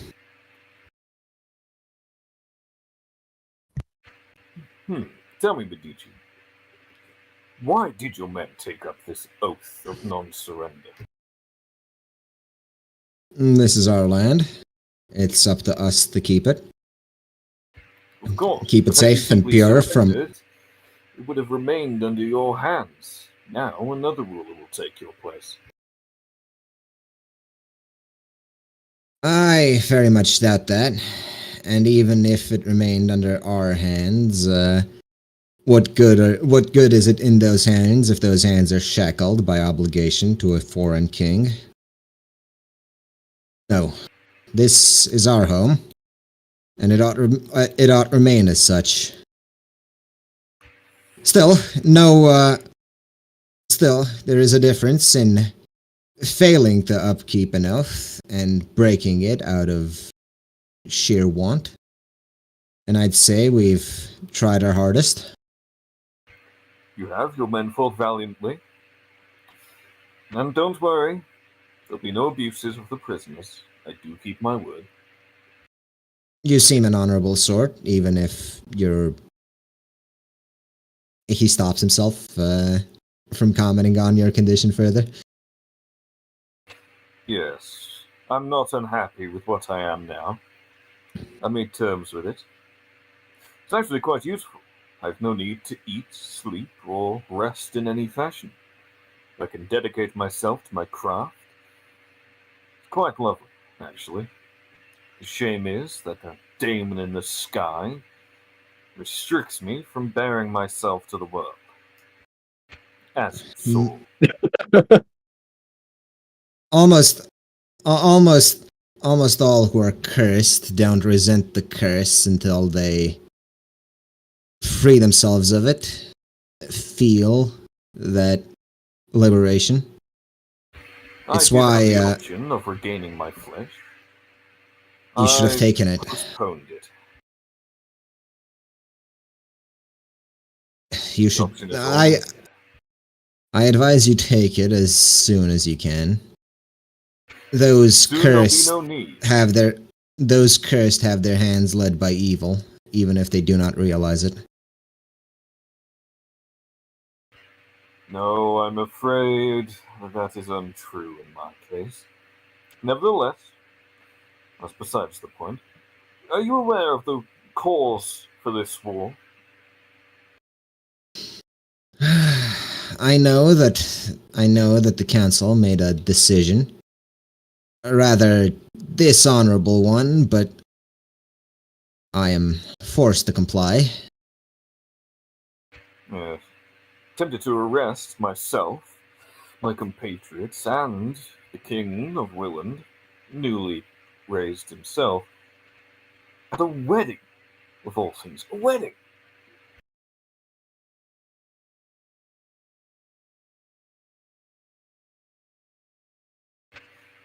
He's just talking. Loose lips sink ships.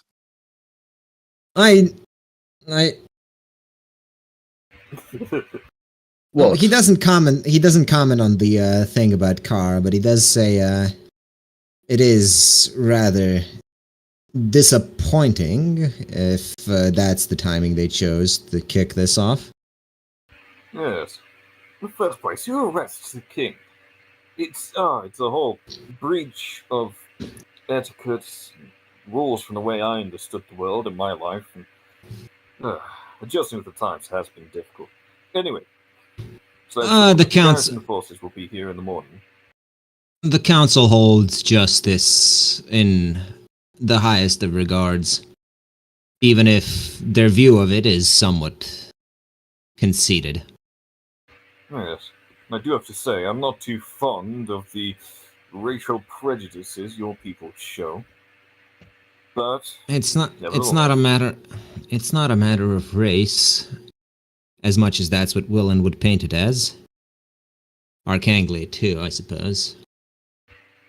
Well, most of the good people that I've met, or at least those that haven't strayed quite far from the morality of old, have been of the same afflictions that you would call cursed. But anyway, I would ask that you accompany me on this campaign, not as a combatant, mind you, but merely as a informant of sorts. Obviously, you can see that I wish the citizenry no harm, and you have had reports, I'm sure, that those that have surrendered without a fight have been left to flee, or remain as prisoners and well kept as they are.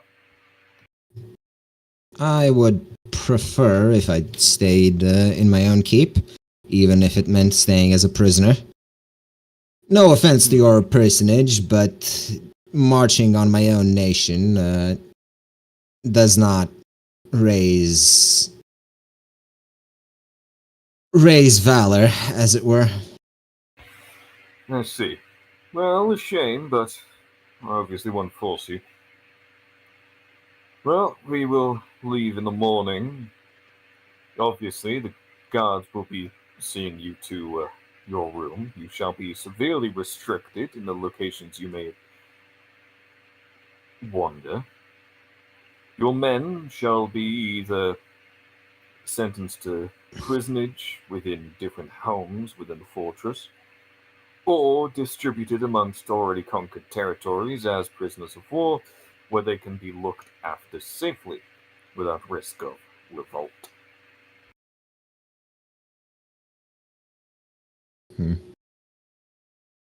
Very well. Although, if you would swear to me on your name, we can dispense with some of those less pleasant trains of men, what with the wandering throughout the fields and the already burned out villages, which I do find detestable, by the way. That can lead men to die of heat exhaustion or just regular exhaustion amongst their forced march. Very well. You shall have my word. Well then, there shall be an understanding that you shall be responsible for those that remain. And with that, good day. George will offer him a handshake with the gauntlet removed. He's going to eye you suspiciously before accepting the handshake once again. He will feel very cold metal. I see. All right. Friendly word of warning. The Lord of Mazaria used to be a rather honorless cur and a coward, but he was removed, word is, by a willing assassin. I had The not new heard. Lord is just as honorless, but far less cowardly. I would not be surprised if he has assassins trained to guard his fort by now. I would watch your back. An honorless death is not one I would expect for you. No, then should I die, I'd simply return in a few days' time. Rattle, rattle, laugh. Scared. In any case, death is final for everyone, sadly. Sure. There's no reason for you to say that afterwards, other than the party members who aren't here being disappointed.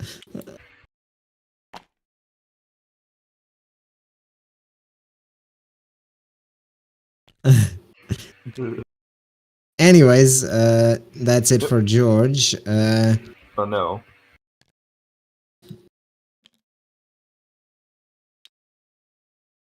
He did.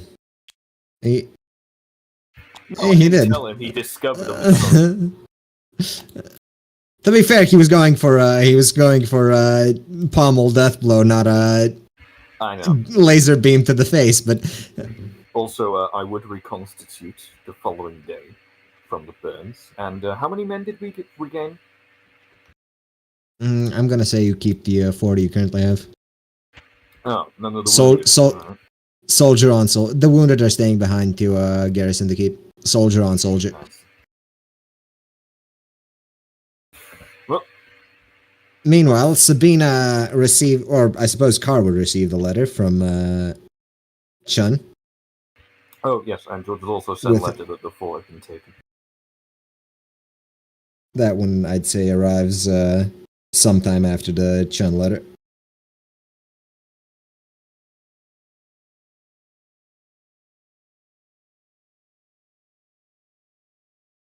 Well, Carr reads it, and being your character, does what your character would do.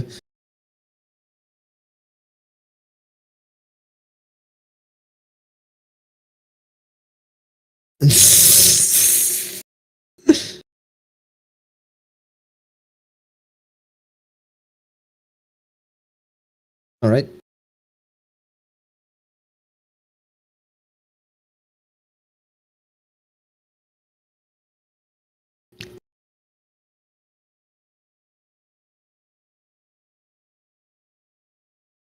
Very well. The letter is signed. Is Sabina even informed of this? Does she see that Chan took a city without losing a single soldier?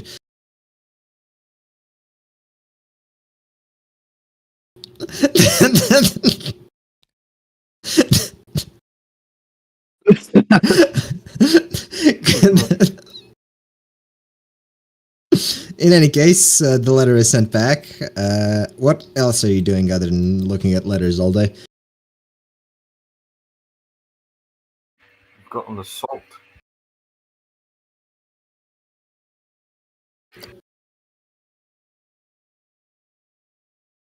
Right. I can. Hold on. I have a thing for that.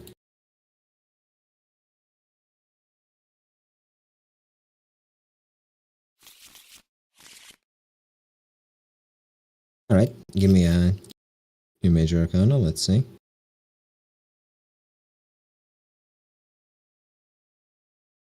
No.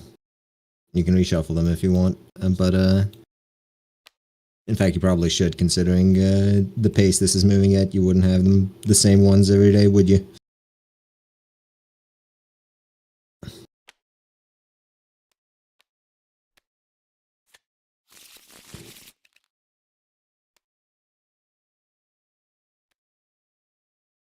Um.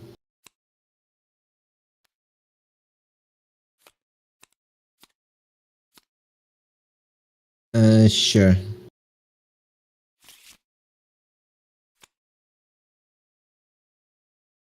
Damn, you're just going for a 1, 2, 3, huh?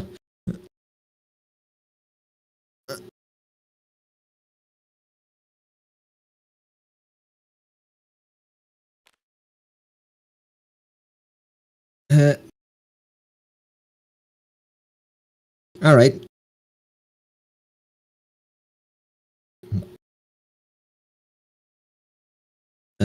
Sabina gathers her influence, and let's see. Is this a four? Is she casting this against the enemies, or to buff her own group, or what is she doing with this?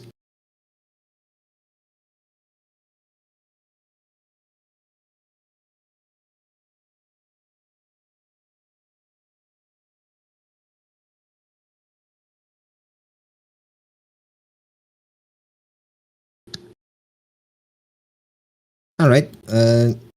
They swear your army looks smaller than it actually is, and they decide to meet you in open combat, foregoing Right? the bonuses they would get from the fort.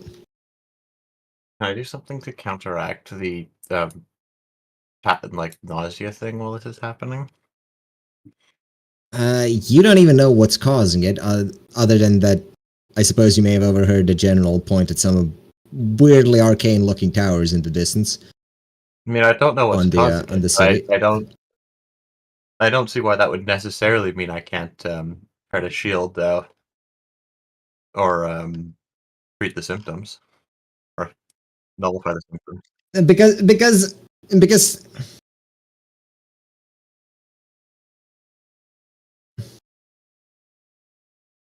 treating the symptoms doesn't really help when the symptoms happen every like 30 seconds almost on the dot. Sounds like it would make it very easy to time exactly when to counter nausea.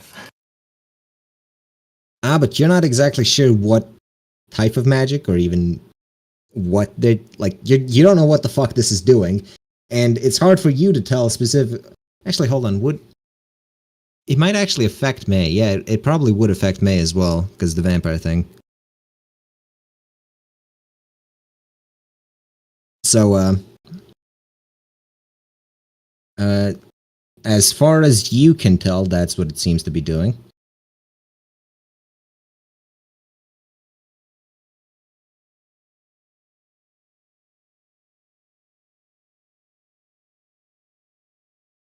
The dogs seem fine. Real dogs, mind, not whatever Sabina keeps in her personal tent.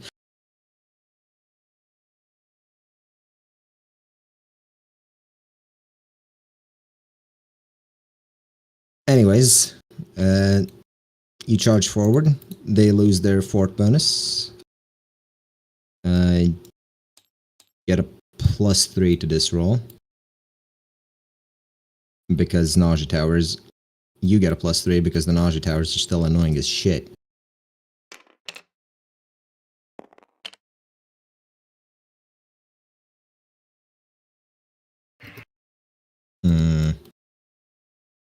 Sure.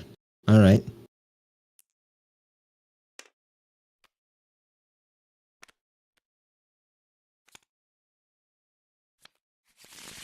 Well, they meet you in combat.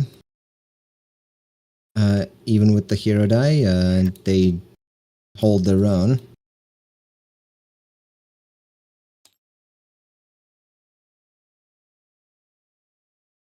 Actually, against the 13. I mean, they still hold their own. They did better than you expected them.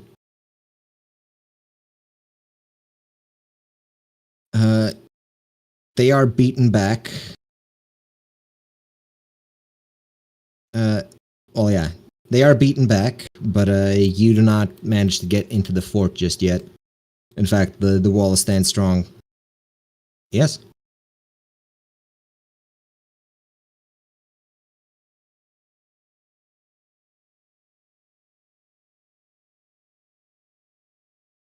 Harpies are smart enough not to get close to that city while flying, is what I'm going to say.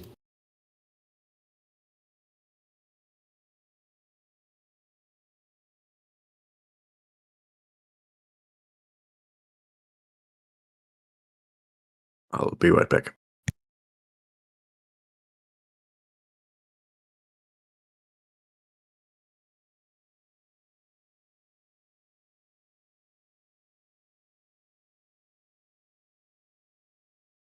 You should then have 3.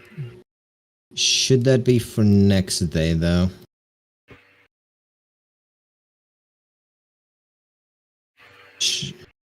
It depends on how many men participated in the first battle, if they've got men capable for a second. Because even in a massive army, not everyone fights fully. Well, I imagine Willen mobilized. I imagine Willen mobilized most of their forces on account of it being a Willen ritual that happened.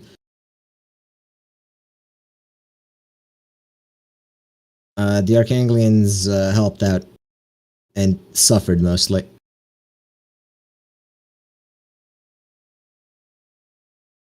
You didn't take any losses, so you imagine the Arkanglians took the losses that were to be taken.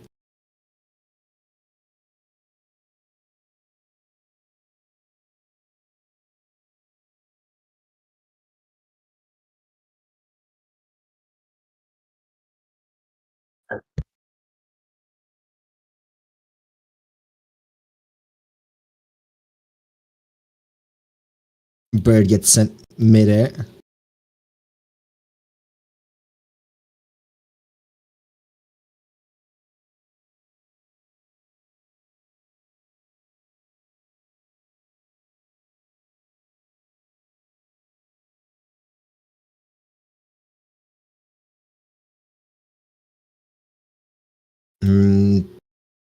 this fort can hold against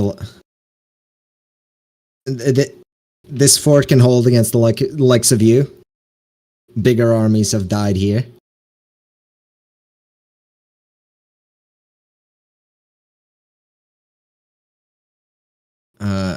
You're not sure how many men they have.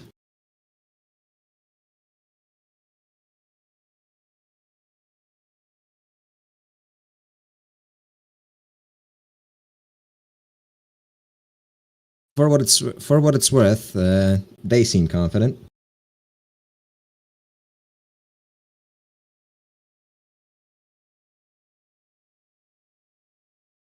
Anyway, back to Hagia. Would the letter have arrived?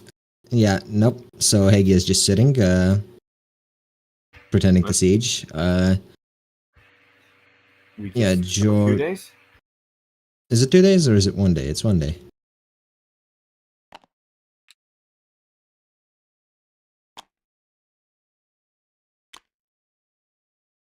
Well, nothing happens with George, and then I imagine your turn again with the siege of Britel.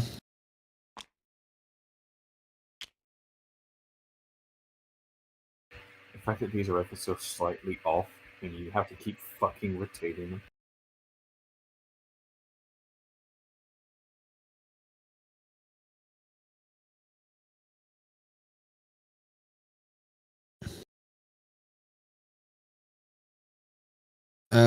They're basically integrated into the ramparts. Yeah. Also, you can probably tell that just counting the seconds between each wave seem far too consistent to be human work. Oh, right. For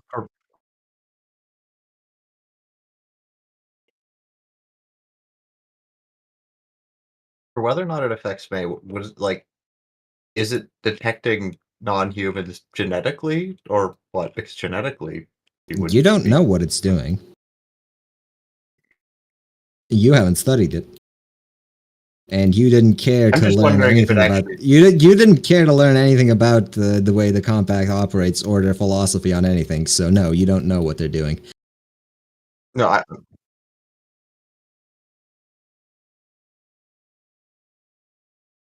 I'm just wondering if it makes.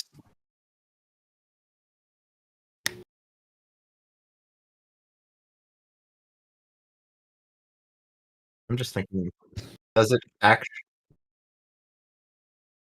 I mean, I'm just. it's I'm character just interaction. It's thinking something, by. right? I'm just thinking by whatever logic means it doesn't affect Car, but does affect other living non-humans. I don't know.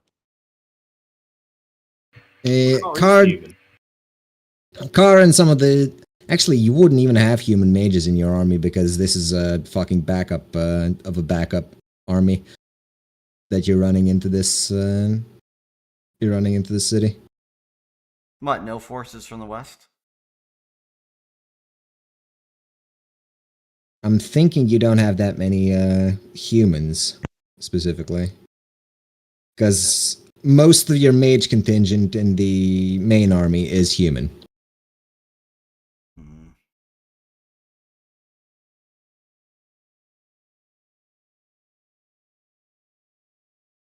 All right. So Anyways, anything we can learn from the prisoners, or are we just are you incapable of learning anything from them? you're bombing one of the towers, right? Yeah, sure. All right. The birdie goes off. The tower crumbles. The air around you suddenly feels more breathable, and you charge into the breach, slightly less disturbed by whatever the fuck they were doing with that. Okay. Give me a roll. At which And bonus? since no rich, uh, you're charging how many people? The entire army? Everyone? Why do you ask this way? We have. I asked this way. Uh, Do you charge have the a- Arkanglians in as well, or just your men, or what are you doing? We'll have Because the it's relevant to what bonus you get. We'll have the Arkanglians hold the surroundings while we charge in. Alright, in that case, +4 for that. And these guys would roll at a actually +2 because of the heavy losses they've taken. Great. Oh, there. Oh. Alright, you lose some men, but you wipe out the first ring of the city almost entirely. And we can now inspect the remaining towers. The question is, do you let the Arkanglians in after you?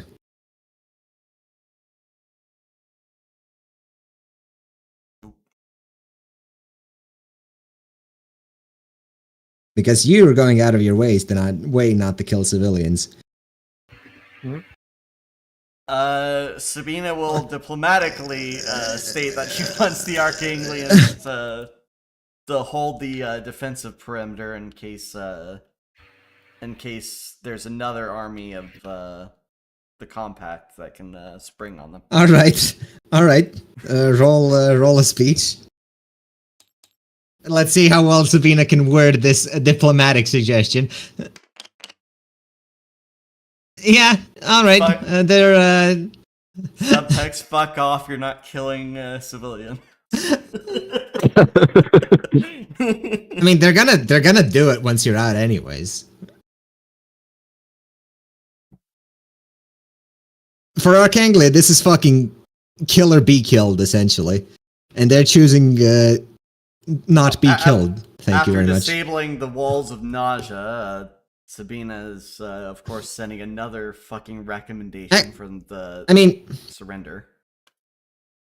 The other towers are still pounding away, even after you've killed everyone. So I assume you just take the rest of the day to disable them. However explosively you must. Can you study? There has to be a way inside them to disable them. She has lore arcane. She can do this fucking shit. All right, she goes in, sees a bizarre looking device.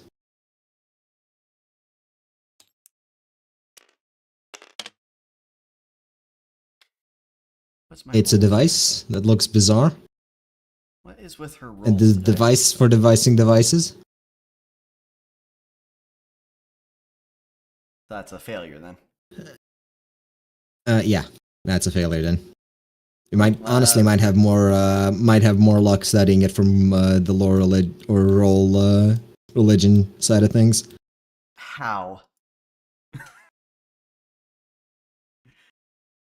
Because well, what I can tell you for that roll, because it isn't a bad roll,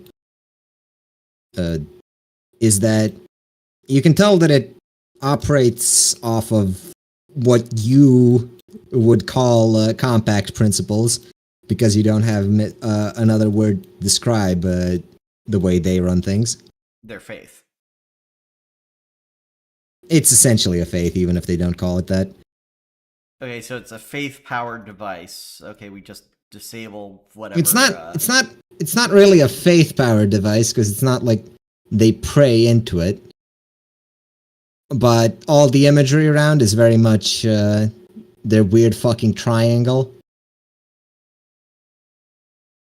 Notions of balance. Okay, draw a broken triangle. All the wall murals don't seem to do much. It's the device itself that's causing the thing. Okay, break a circuit or something. Yeah, like breaking them's easy. Figuring out what they do is the difficult part. All right. Well, it's completely beyond her 6. Yes, it is. All right. It's Hagia's turn. Hagia receives the go ahead. Okay. John then signals for the law to come out again. The Lord sends a messenger bird, and the door of the castle is thrown open. The message simply reads, "At your leisure." Chan sighs, mutters something along the lines of "lazy bum," and walks inside with a small You hear- escort. You see him on top of the walls, a fake screaming about, "Oh no, not these enemies of ours! How could we have possibly stopped this?" So I like this guy. I like how in the three ways we've got a political drama, a war story, and then a Blackadder reject script. What do you mean? It's a great script.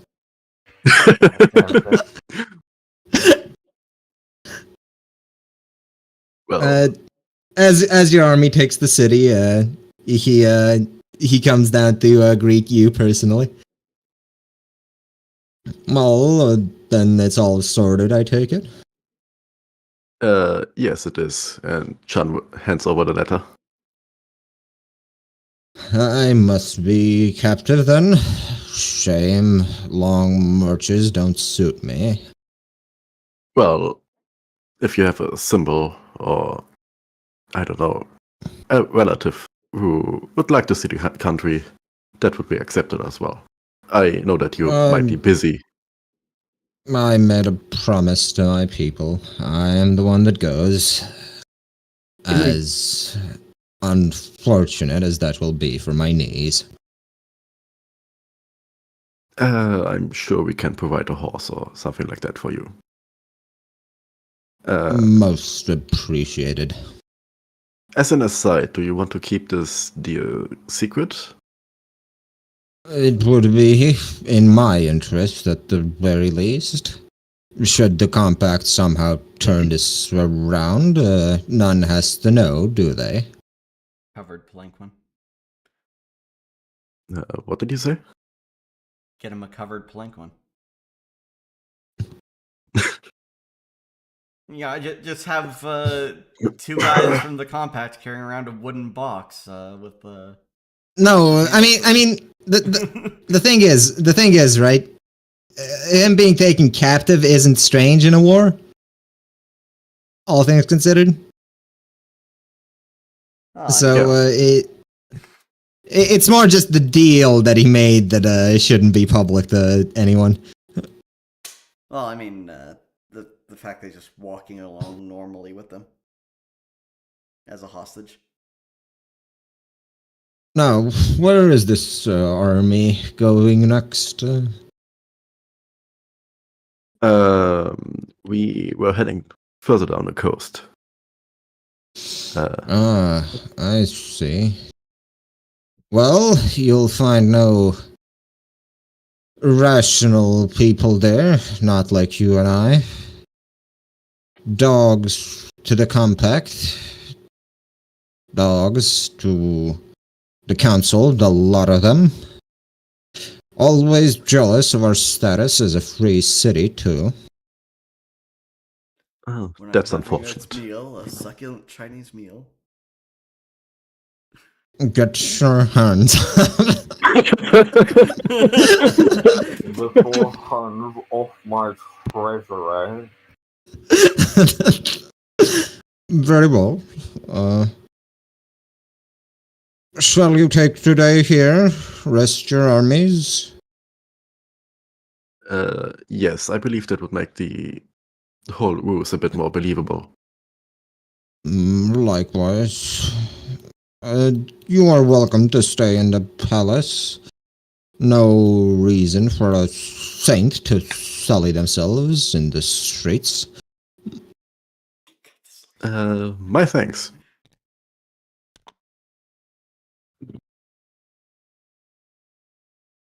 And You find you You find the man and his people rather hospitable. How nice. Meanwhile, Let's hope this is not a red wedding. Meanwhile, George makes another move. Yes, he does. I assume there, unless he wants to. Yeah, there. For whatever reason, these things aren't fucking. It's because you made them ever so fucking barely lopsided with the collision. No, it's not me. It's these are fucking hexes directly from Tabletop Simulator. Right, so tabletop made them ever so slightly off. Yeah, and I It's don't the even cities think that they're are ever so slightly off slight. center. The Yeah, city center. well, first. the cities don't give a shit. I don't think because their collision isn't actually what you see. Their collision is just a hex, so it shouldn't be an issue. Right. Anyways. Well, George Anyways, will rock up to the city and will again actually go through the same process as the last. He'll approach what he assumes to be a lord or envoy on the gate. I would say it takes you the day to actually get in front of the city. No engaging with the enemy just yet. Though, do roll a perception for me. Well, we've got Aether, so No, you don't. No, he fucked off. What? Aether fucked off and is causing non-civilian casualties this time. His specification or Kotrag specification. What's the awareness of the commander? I'll give her a +2 if you're really that shit. I don't have any bonus to it. All right. Do her +2. Oh. Oh no. Oh no. Ambush, huh? Treason. Night raid. Ah. The same thing you've been doing to a lot of the fortresses, except. Well, to be honest, I was expecting it at some point. Do you have Estef? Yep. As the. I get what you're saying. Arkaine got killed. I see. I don't I never think I watched it. I never finished watching the Yuri anime now. No, that's not Yuri. Kill. That's Kill la Kill, and that one I understand every bit of because I watched it. Wait, stop I know they don't have a convoy. In any case, you take quite a bit of casualties. They didn't even get a bonus to that, and they just rolled a flat 7. Yeah. That's before we fend them off, huh? Thing is, you don't really discover them by the time they're gone. It's you. Inside is simply a note stating salutations from Mazaria. Huh? They leave from the city. Yeah, they leave a calling card. Well, George will turn to the commander and say, "We're killing all the defenders. Agreed. No prisoners." Of course, with the losses you've taken, it's going to be a much more difficult fight. No, it won't. Yes, it will, because their fortress bonus versus your their manpower and fortress bonus roughly equals your forces, just about. Yeah, the forces, not the bombs.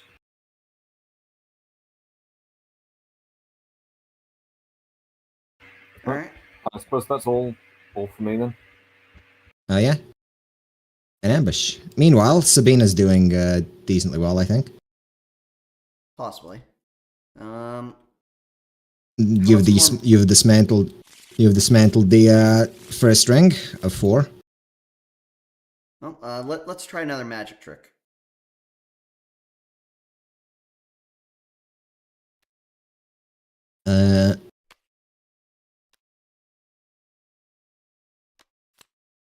because they seem to not have a good counter for that at this fort. Just their nausea offenses. Also, this is the guy you were talking like, right? Ah, Let's see. excellent. The Really hate that devil. I couldn't unsee that fucking face.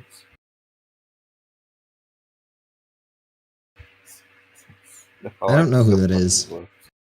Hang on, I can't find any of the videos on YouTube. I'll paste some TikToks. Anyway, what are you up to? Yes. Sabina did a magic trick for a ritual to once more compel the defenders of the city to lash out at them, leaving the safety of their walls once more.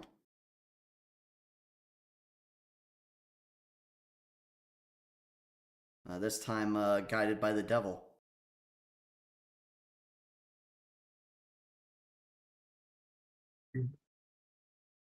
There you go, right.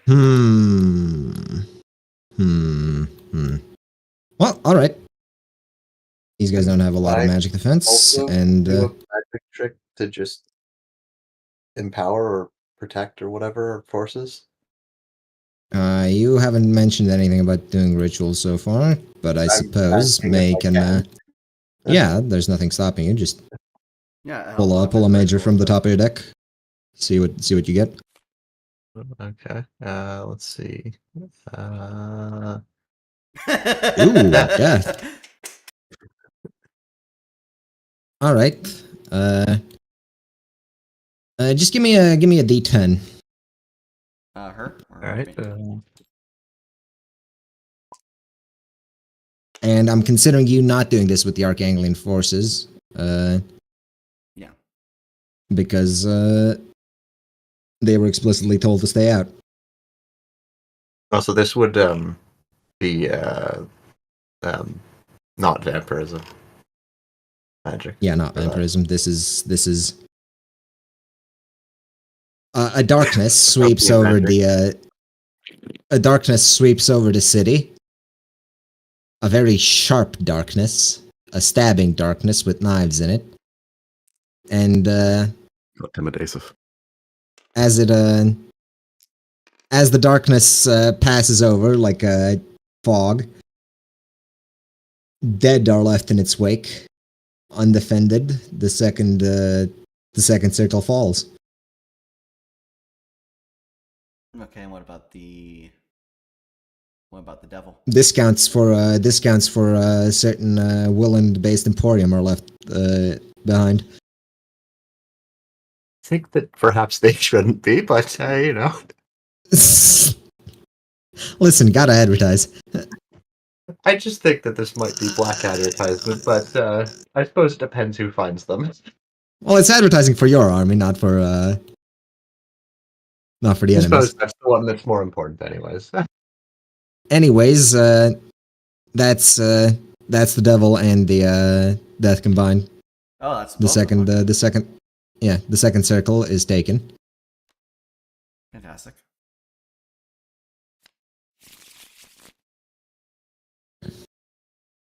God, I'm surprised they have so many defenders that even a surprise attack like that, they have enough that fell back to the third circle. Alright. To be fair, that roll was kind of ass. Yeah. Anyways, back to Chun, who moves forward, I imagine. Yes, she will.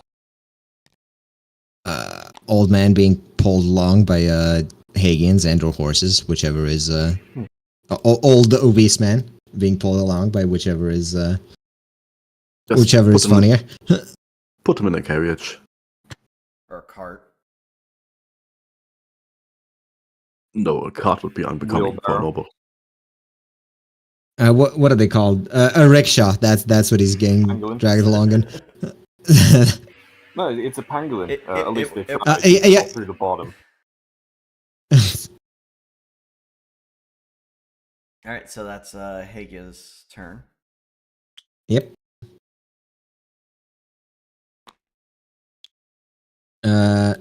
George, you approach the fort. are you even gonna bother giving a speech, or? He'll say he will approach as close as safe for himself. Anyway, he'll order his guards to stay where it's safe for them. And he will say in the loudest voice he can, well, preferably altered by the mage to be louder. Surrender now. This is your only chance.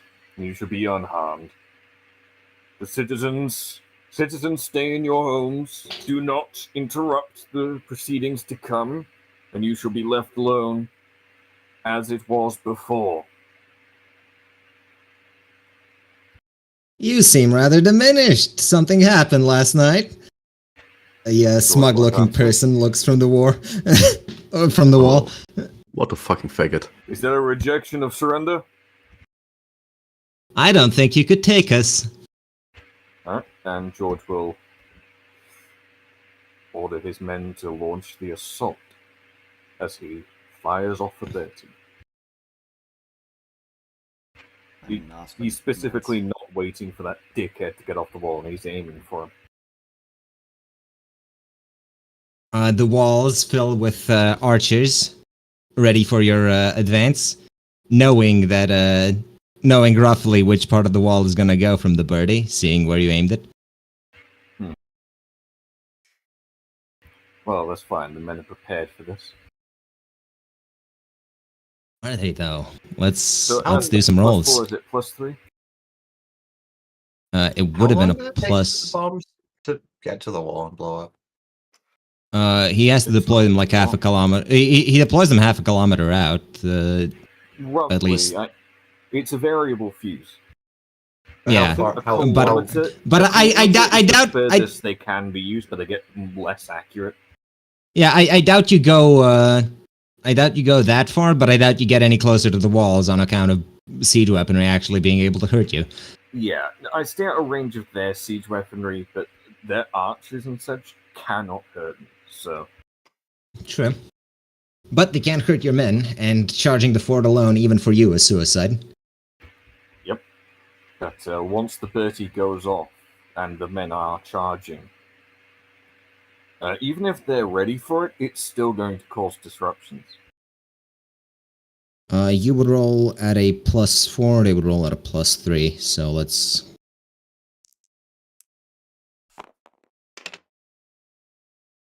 Not liking these rolls. Your ranged units knock some of their archers off the walls, but for the most part, your melee units can't even engage because of the sheer volley of arrows. Retreat. Yep, but even with the retreat, both sides take some losses. Some? What the? That's not some, right? To be fair, you wiped out a quarter of their force, so... Right. Oh, and George will order the scouts at the rear of the fort to, if any messengers attempt to flee, just execute them and leave the body. Don't bother capturing them. So let's leave you here. Let's leave you. Yeah, let's leave you here for now. How much time do you have, Verdant? I have 1 hour. All right. Let's do your thing then. Third circle. Are you using another birdie? Because you're running somewhat low. You've got 2 left. Yep. Well, let's stop. There's May the upgraded. Let's stop us from doing another ritual. You can certainly attempt it. Because they lost a good chunk of their magic users in giving them to the army, basically. Yeah, you know what? Another ritual.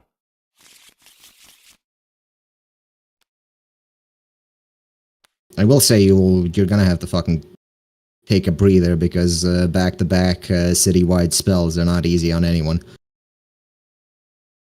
Not even with But determination. you can push yourself for now, but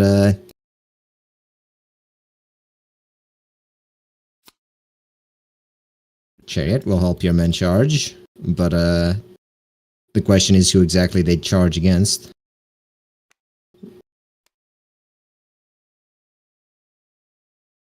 Uh, Sinners fall from the sky and explode within the city. What do you roll? you got a justice.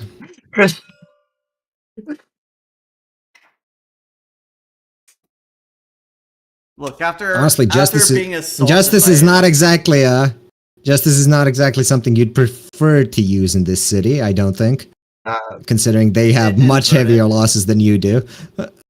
Invert it. It's very easy to fix this. You know what? Give me another D10. Fuck it. Let's see. I'll. Okay. Yeah, you already rolled it. Too late. Your ritual fucks up horrendously, and instead of mass desertation as you expected, you get a trickle of converts fighting each other within the walls, but the fort remains sealed. Fuck. Well, I guess we gotta birdie it. All right, please don't, please don't roll. May keep rolling. Thank you. Yeah, I guess we'll use a fucking birdie on the second wall. Should I just put All right. all of the major One arcana that I have? remains. I assume I should just retrieve or Yeah, just put recall. You should retrieve them. Should I even be having the other ones in my hand at this point? I'm assuming no. Probably not. No. I'll tell you to pull them if you get into like person-to-person combat, but let's see. Do you do another charge? Well, we didn't charge the last time. It was just Well, yeah. The ritual fizzled because at the last words that Sabina was going to use to finish the ritual, May interjected and sneezed, causing the entire thing to crumble. A tissue appears out of darkness to help the white nose. Yes. No, mockingly blow nose at Sabina.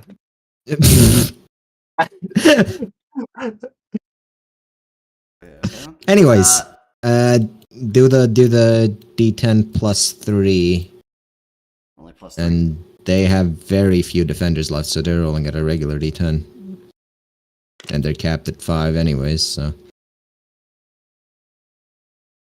Man, they're rolling their All right. absolute maximum every time, aren't they?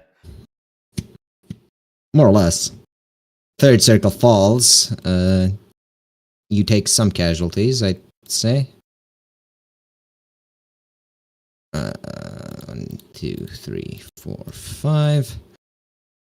And only one fort remains, but judging by the amount of people you've killed in this city so far, it's very likely that it's just the whatever passes for royalty here and their personal guard. Oh, yeah, it would be royalty since it's a sub-capital and they have their leaders in fucking 3s, apparently. Yep.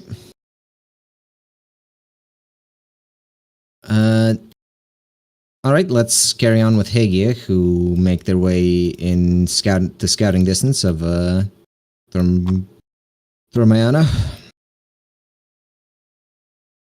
Indeed. Do The rickshaw scouts- broke, but the Higgins were resourceful enough to fix it. Yes, indeed. Do the scouts see anything of value? They see a city primed for a siege. Or a fight, at least. That's annoying. The ports are still open, but aside from the ship you all arrived on, you don't have much of a navy. Yes, and you did say that naval invasions are basically suicide, so... Yes. Wide open field in a world where magic exists. You don't want to be charging across that even in a boat. Yeah. I'd say in a world where magic exists, I don't think you're safe anywhere. terrain still offers decent cover, especially if it's in your favor. Unless there's geomancers, then the terrain is nothing anymore. It's actually your enemy.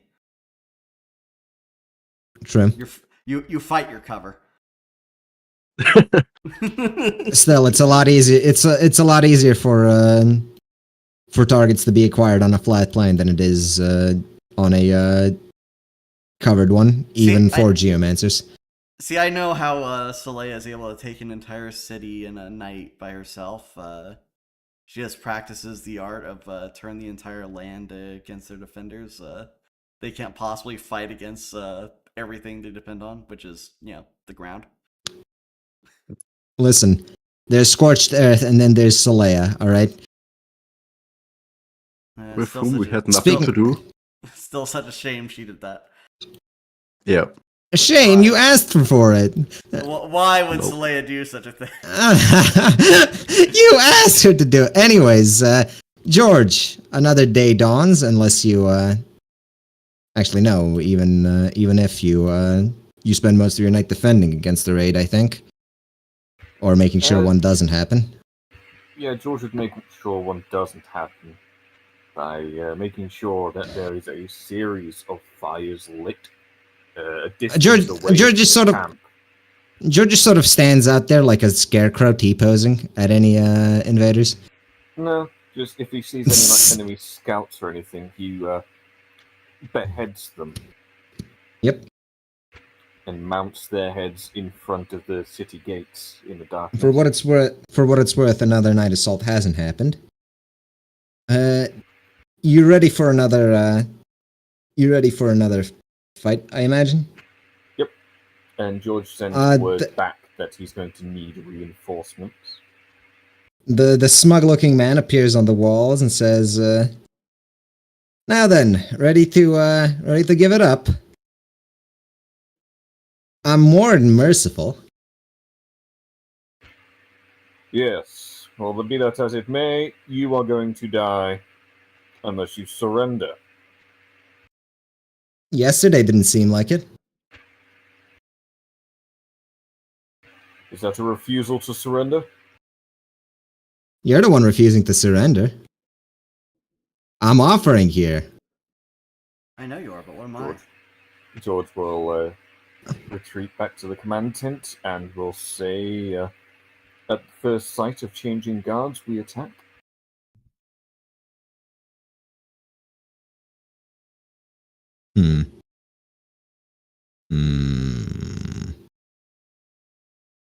Okay. So in other words, have the men be...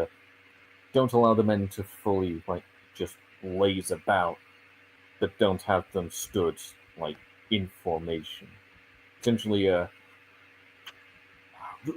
there's a term for it, wherein the men are in their armor and they have their arms nearby, but they're not. But they are resting. Battle ready. Battle ready, yeah. Yep.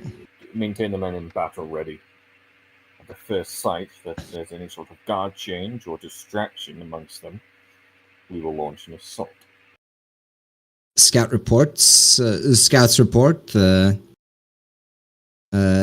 men have come onto the battlements. Looks like more guards. More of them. They're just putting more men up there. And as the more men get into position, the last ones leave. Right. Then we... how long was it between the changing of the guards? It takes them, the men in the fort seem to change guards in a more organized fashion than you've been used to so far.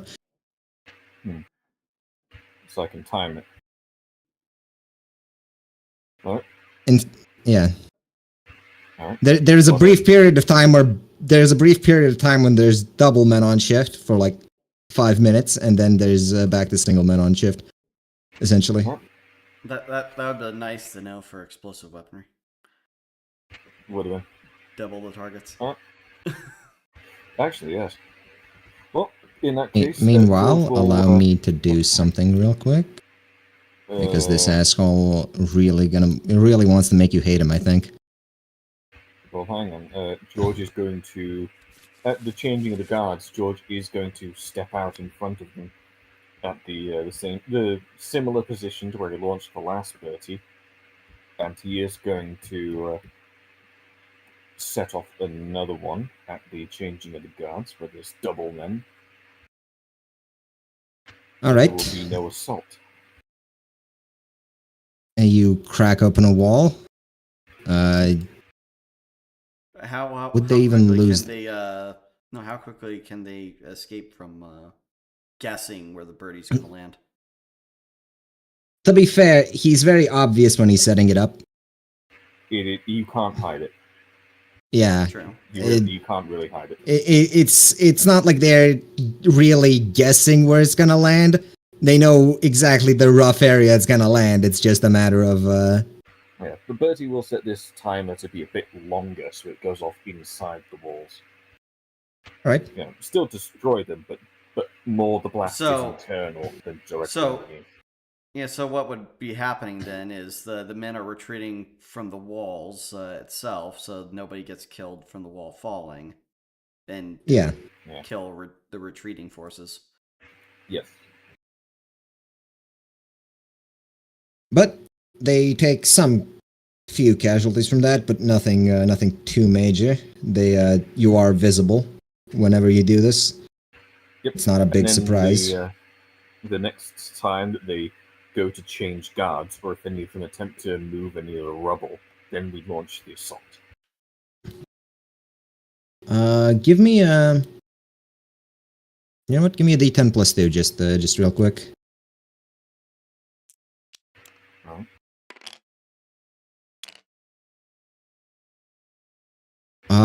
Word comes from Factual. some of your casters that there's a quite large coalescence of magical energy in the fort. What do you believe they're doing? Casting retreat. It looks like a ritual, Then we assault and now. the longer we leave them, the worse it's probably gonna get the second we attack. Then we go now. All right. I'll do the commander bonus. He pulled a tower, so I'm gonna say you roll at a D10 because he's using the land itself Fine, against still you. crit. Well, okay, yeah. Yeah. Meanwhile, let's see how badly they fuck up. All right, not too bad. Why can't they get below a 3? I know, right? It's almost like it's rigged. For what it's worth, at a 10, you take more casualties from them than they take from you. But would this be enough for you to push into the walls? I don't think so. I mean, George is leading the charge, and he has severely disrupted the defenses.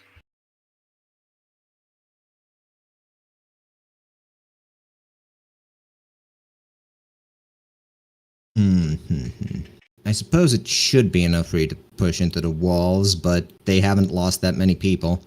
And they've lost a decent chunk of people, and so have you.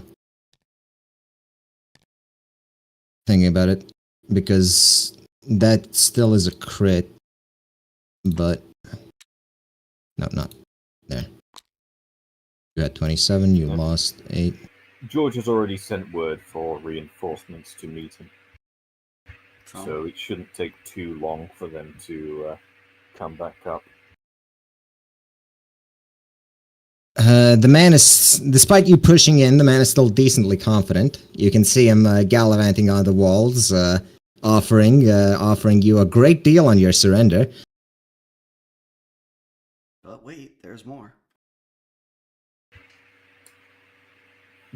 Can George try and hit him with the returning axe? I don't think you have that long of a throw, I'm afraid, because he's on top of a wall and you're on the bottom, right? You can't really throw that far. Come on, let's see. Let's see him get the natural Yeah. 10 on that one.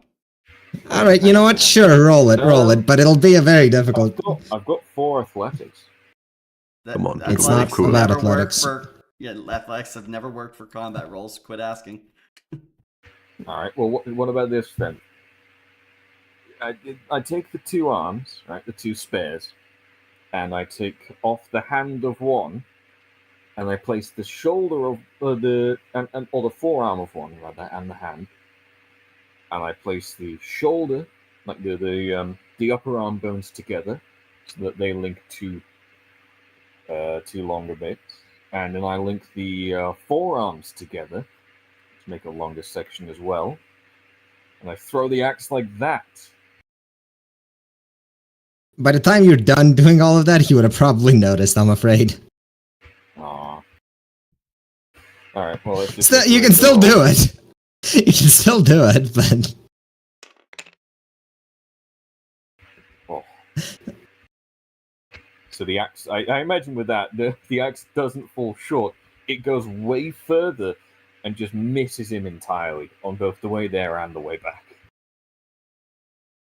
I mean, with that roll, it just fucking clinks off the wall.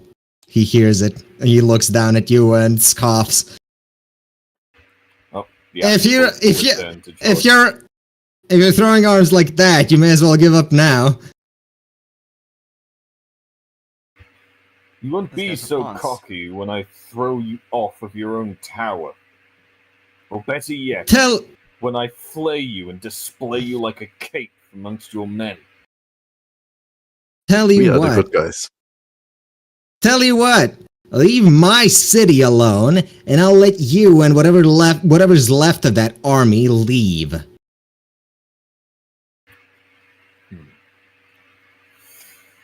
Very well, let me discuss with my my second in command. And George would go down to the commander of the men and will say, Isn't I have Osman the in citizens. command? Yes. Osman is the one in command. He's just But, she's just letting George do the talking because she knows it pisses the compact people off. Exactly. George will go over to her and say, let the citizens escorted back to Pisano and let the men know that they can loot as much as they want once the citizens are gone.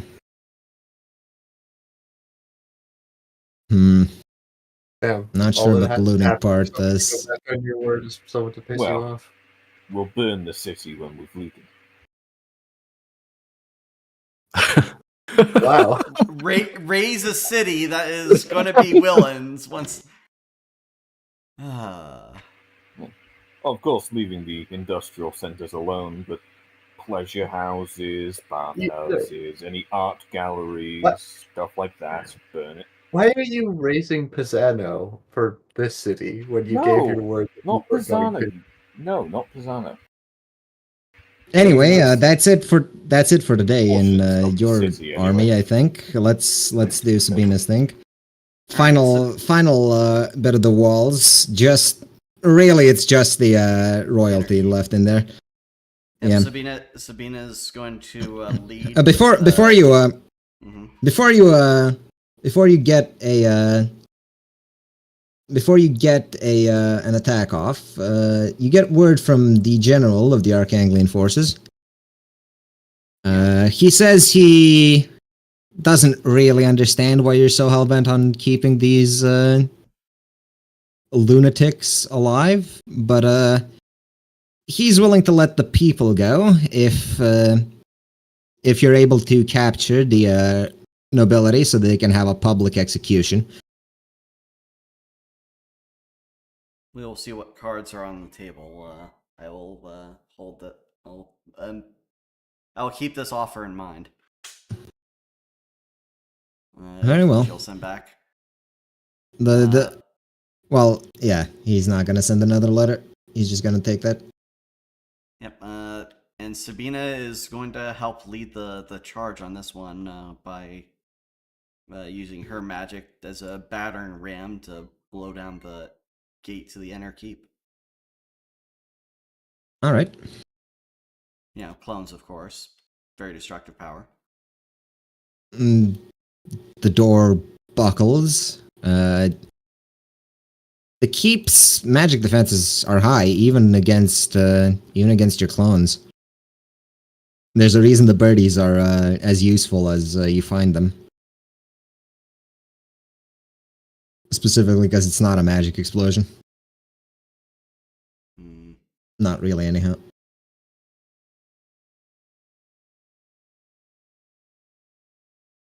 How many times can the gate just take the... Well, is it essentially it's taking no damage anytime that she uses her full magnitude? You can feel it take some damage because Witness Me is stupid, but it's up to 30 magnitude every time. Yeah, but you're trying to chip away at like a stone wall with. I mean, most people would be doing it with a spoon. You've got a chisel. It's still gonna take you a while.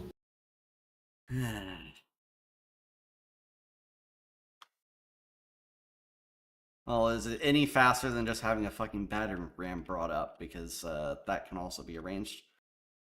It's probably easier for you to. It's probably easier for you to make your illusions bring a battering ram forward. Okay, fine. Yeah, then that'll We be it. have explosives though.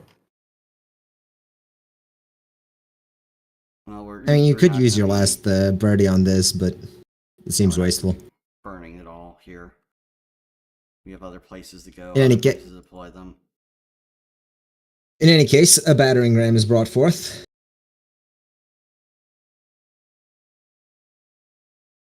Alright, and Crack the door that was so stubbornly resisting your magic buckles inwards. Crack, shards of the door fall off. Another crack and the door's open. alright, and charge forth, suppressing as many as possible with her power while she goes. The few highly trained, what appear to be spell swords, go down because there's just so few of them compared to like almost. What's left? Well, what's left of yours is like 300 men almost. They've got at best 30 people in there. That and taking upwards of -6 to all rolls. Yeah, the question is, do you capture the royalty? What are you doing? You essentially have the keep if you want it. Okay, who's the royalty here? You find a lord-looking figure, dressed in yellow robes. You can tell he's important because he's wearing yellow. All right, Sabina will take him in for well, before taking him in for questioning. She will ask plainly. At the outer walls, we have called forth your number. At the inner walls, we have called forth your number. Why did you not sound for the retreat to save your people? Why do you not call for surrender? We've seen what you've done at the other sub-capital, and out here. And even if there was some mercy to be gained from Willand, the Arkanglians would not grant us such. I'm no fool. I would rather die standing than die kneeling. It's death all the same. It's how you carry yourself. Not that one of your ilk would know.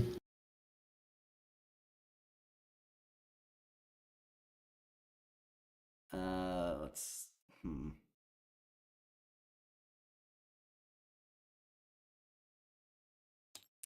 Sabina's willpower.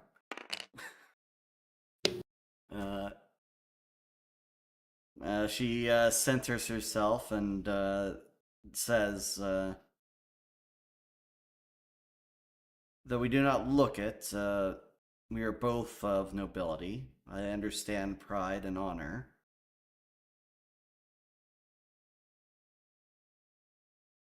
But I will take you Then you would into not- questioning so I can understand your line of thinking a little bit better. If you understood, you would not have asked in the first place. There will be understanding by nightfall.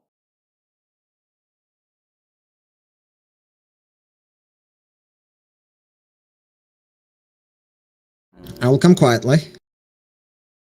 If you promise to keep my family out of the hands of the Arkanglians.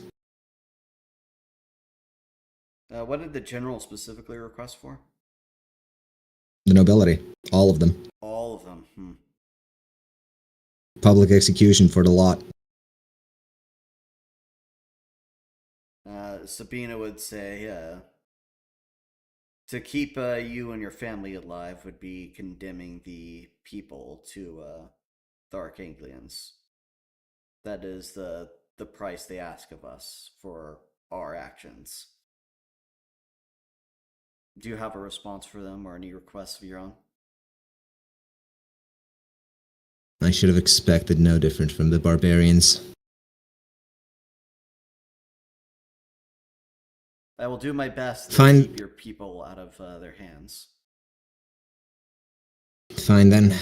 My people must come first. Well then, I had only wished my family not dragged into this.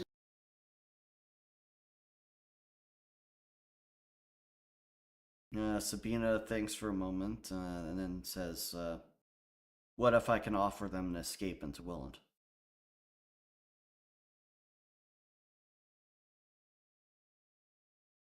I would be appreciative.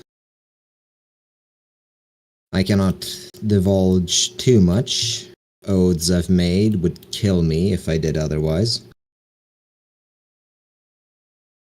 Yeah, we shall talk. Well, that's noble not so to- much of an issue. Not so much.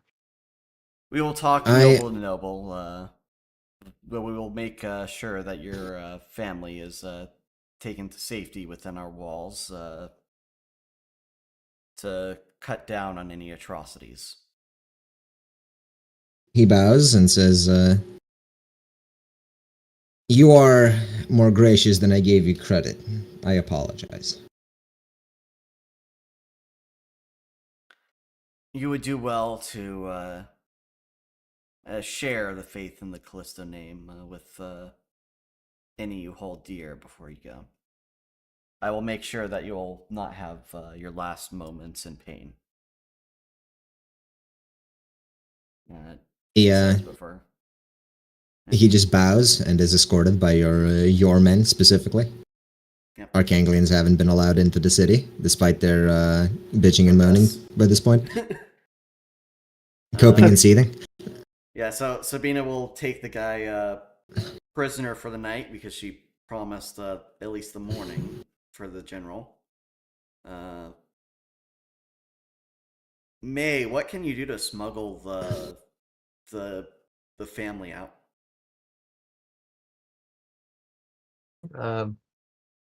I could make some arrangements for them to spend some time in Utopia, right? This sort of reminds you of your own situation, where if you open the portal to Utopia, the man could, in theory, sell his family to Otto. What Otto does with them is ultimately Otto's business, but he's not an awful owner. Yeah, but for I suppose, yeah, for that price, you could. Would that be a better arrangement than getting them to Willand? Well, it technically would be in Willand. Well, Yeah. actually. Yeah, I suppose. Well, Ish. Kind of yeah, ish. It's a gray area. it would. Well, it's more of a black area.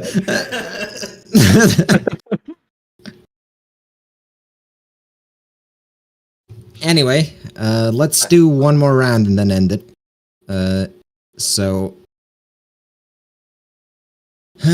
do the Hagian army, which encounters solid resistance. Loyal people to the compact, but no noble gentlemen like George encountered. No conniving scoundrels like George encountered either. No friendly nobles who can be persuaded. Also, yeah, no. This Yeah, is... do you send a request for parley? Yeah, sure. It worked last time.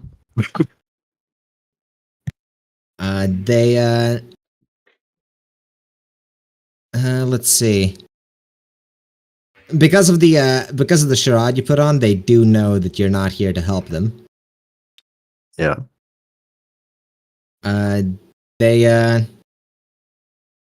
They would prefer it if you left them alone, to be honest, but they can't exactly ignore an enemy of the compact within the borders. And they do not have the authority to parley with you. So you are denied. Okay, what sort of siege weapons does the Hagian army have? Because I don't think we have birdies. No, You don't can have take any birdies. really- You have the ballistae, but those aren't really that good for bringing down walls. They're mostly magic damage. Let's Could see, use what it else to would you have had? counter battery their siege artillery, though. So. You brought some fierce-looking rams. Oh, and some battering rams. You have as some. well. You have siege.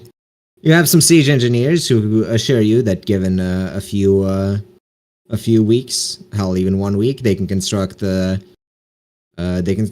siege towers from the nearby forests.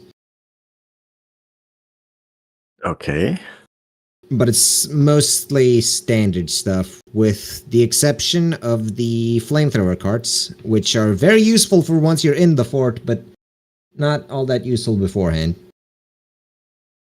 Yeah, okay.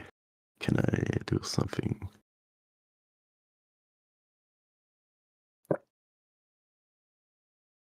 I don't think I can do a measure right now. Let me see. Is Hagio sending reinforcements? And at any rate, Why would they? They haven't lost anyone yet. true. And they're gonna send reinforcements when they need reinforcements, I suppose, but... Shun's doing a great job as a saint, taking a city without losing a man. Really worth the name, honestly. Just spitting once. in Sabina's eye all over the place. Look, Sabina is in command of the overall campaign, so Chan's successes are in part Sabina's successes. But no longer because Car's there. Which also spits... Man, Sabina's just having shit luck all around. No, Car did relinquish overall command to Sabina. Yeah, but Sabina doesn't see it that way. Well, anyways, can I use... He's there to make sure she doesn't fuck up too badly. That's how she sees it. Yeah, can I use the pact count to ask the Absolute to increase the damage output of the artillery to bring down the walls? Your artillery isn't made for bringing down the walls. Or Frankly, anything? we more than expected sieges. If you really have great urgency to bring down the walls, while attacking directly from the sea route with the navy is ill-advised, attempting to crack open the gates with spies that swim into the city, as long as it's still open, is a possibility.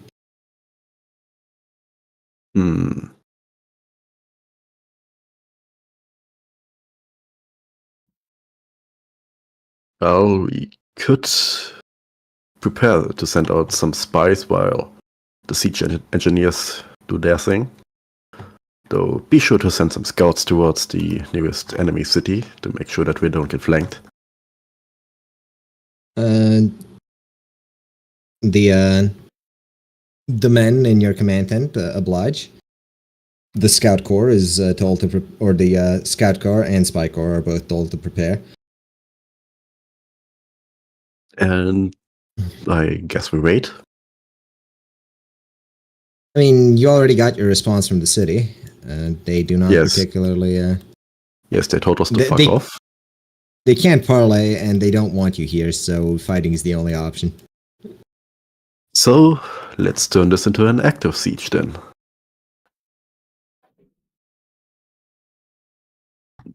And yeah, that's basically waiting now. Yeah, they could be ready by tonight, but I'm just gonna skip you because I think Ferdin has very little time left. So let's actually do his thing and then do George. Sorry to skip you like this, George. No, that's fine. Also, don't call me right. George if you're referring to me as a person. Alright, so Sabina is spending the prior night asking a whole bunch of questions about the compact itself. Hopefully, the man in a more amenable mood with his last supper, essentially, and his family He is. safety.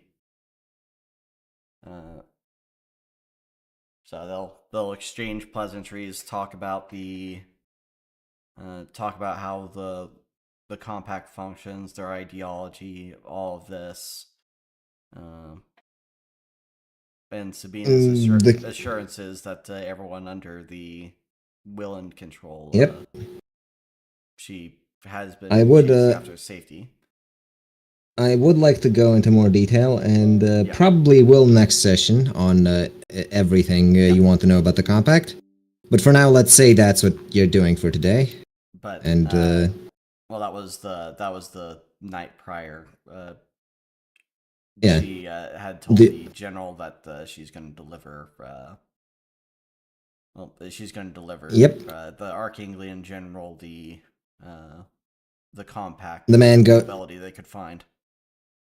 The man goes and the man goes along, knowing it's a death sentence, but accepting it because he's done all he can.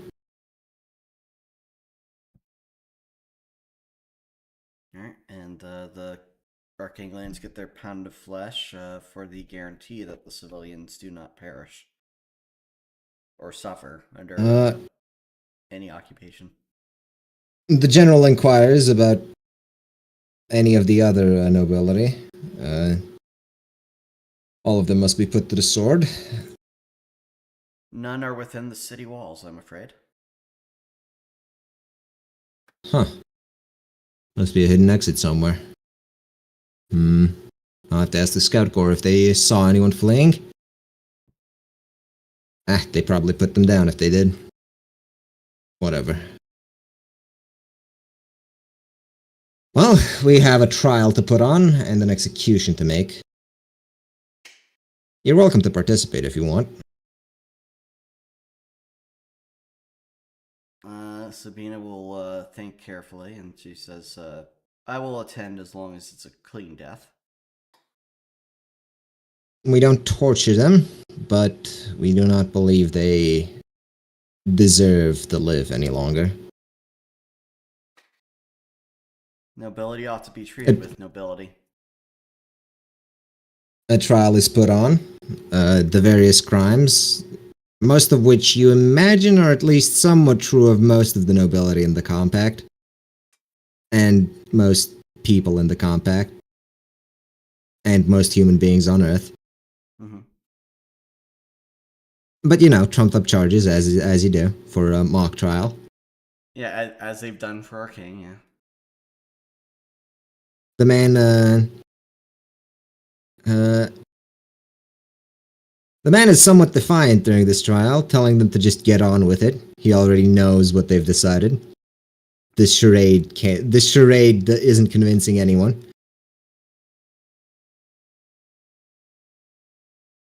And he is put to the chopping block.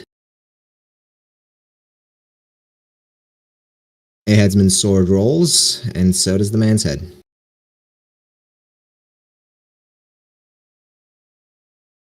Alright, Sabina advises her men to at least provide a burial place for the deceased. And she then inquires about the state of the beacon. It's fully operational, but we've not captured anyone capable of using it yet. Well, she heard word that there's someone capable of operating it in Sanvingrand, but it's not likely for them to get there before the army moves. True. Because Still, they didn't hear word that the subcapital has fallen, or at least we have. Yeah, well, they probably know it's under siege. They don't know the results of the siege. In fact, they probably still think the siege is ongoing. And likely will, as long as the Arkanglians are keeping the weather magic magicking. Well, at the very least, they're not going to get any signals coming out of this city because there's nobody operating it. Yep. But and, yeah, word got out by the traditional routes about the siege beforehand, anyhow. So they know there's an army here, but again, outcome's uncertain. Well, does the compact expect, or the Arkaine expect any reinforcements to come in for their forces? Their forces still have about another army's worth of people in reserve. But it's a bit of a hassle to bring them forward. Because, while yes, they all cities to the sword. It's not even that. It's technically they're all like part of the same army and part of the same government, but it's like clans. It's more clan structure, and getting everyone to agree to do something is a pain in the ass always. But they can expect some reinforcements when they ask for them. Sabina has more wisdom on how Carr was able to take 6 forts of Arkaine in under a year. Yes, he does. Hell, he wasn't really opposed until the very end with L, basically. And then it was just for the country. How do you take 6/4 of the country? Forts. Ah, that makes significantly more sense. Also, you take 6/4 of a country if you do what Holland does and just lift more country out of the sea, just so you can take it. Yeah. Well, the question is, I think we probably should just split up the forces where Arkaine besieges Targo while we clean up the sea route because they don't know that the subcapital has fallen, and particularly, that would require us leaving. Doesn't come in. I would imagine the lack of messages getting out for if you get the news. If you want to keep it a secret, you'd have to convince the Arkanglian general to lend you his at least one of his scout corps to block the next city you're taking. And even that's he'd probably need 2, honestly, because there's 2 cities. Isn't this the only place they'd have line of sight to, other than these 2? They have line of sight to those 2. Yes, these 2, but these 2 can't get word to there other than instantly. Yeah, so we've cut off any line of communication these guys have with the rest of Arkaine except Targo. Birds. Yeah, Targo, yeah. They don't have anything other than Targo. Their instant communication via the dashes and dots. Yeah. But they still have regular communication, and that's close and fast enough to be almost instant. Like compared to at worst 2 days at worst 2 days travel, so it's not. You know what? God, the Republic's just gonna come in and sweep out those cities, but Oh no, there's riots. Let's keep the peace. We're peacekeepers, guys. we don't have the Do we? forces to piddle around before the capital. So, but I guess linking armies are going to march on Targo. All right. Wise decision. Let the remaining 2 cities either starve or fall to the Republic, whichever Well, happens. They Well, don't have depending on how a. things go in the capital, we could always come back, save them from the Republic. The Archangelian general says he doubts they have enough men. They probably have like 50 to 100 men in each fort at best. It was a sub capital that had all their fighting strength remaining. They sent one chunk of their fighting men to the main army, which you've dispatched from what I've heard, and sent the other chunk to the sub capital because that's where they're at risk of getting attacked from. All right. Well, army movements. Yes, Can we but let's record do invaders thing. Well, actually, I have to uh, go, so it's going to be cutting recording. So. Oh, that's a shame. Well, we'll continue off next time off of Invaders' fight with the world's smuggest prick. So we're Yes, getting the smuggest Sunday prick morning. who will be. You see, what's going to happen is he's going to be castrated and lose his dominant hand. We're going to feed his balls to the goats. All right.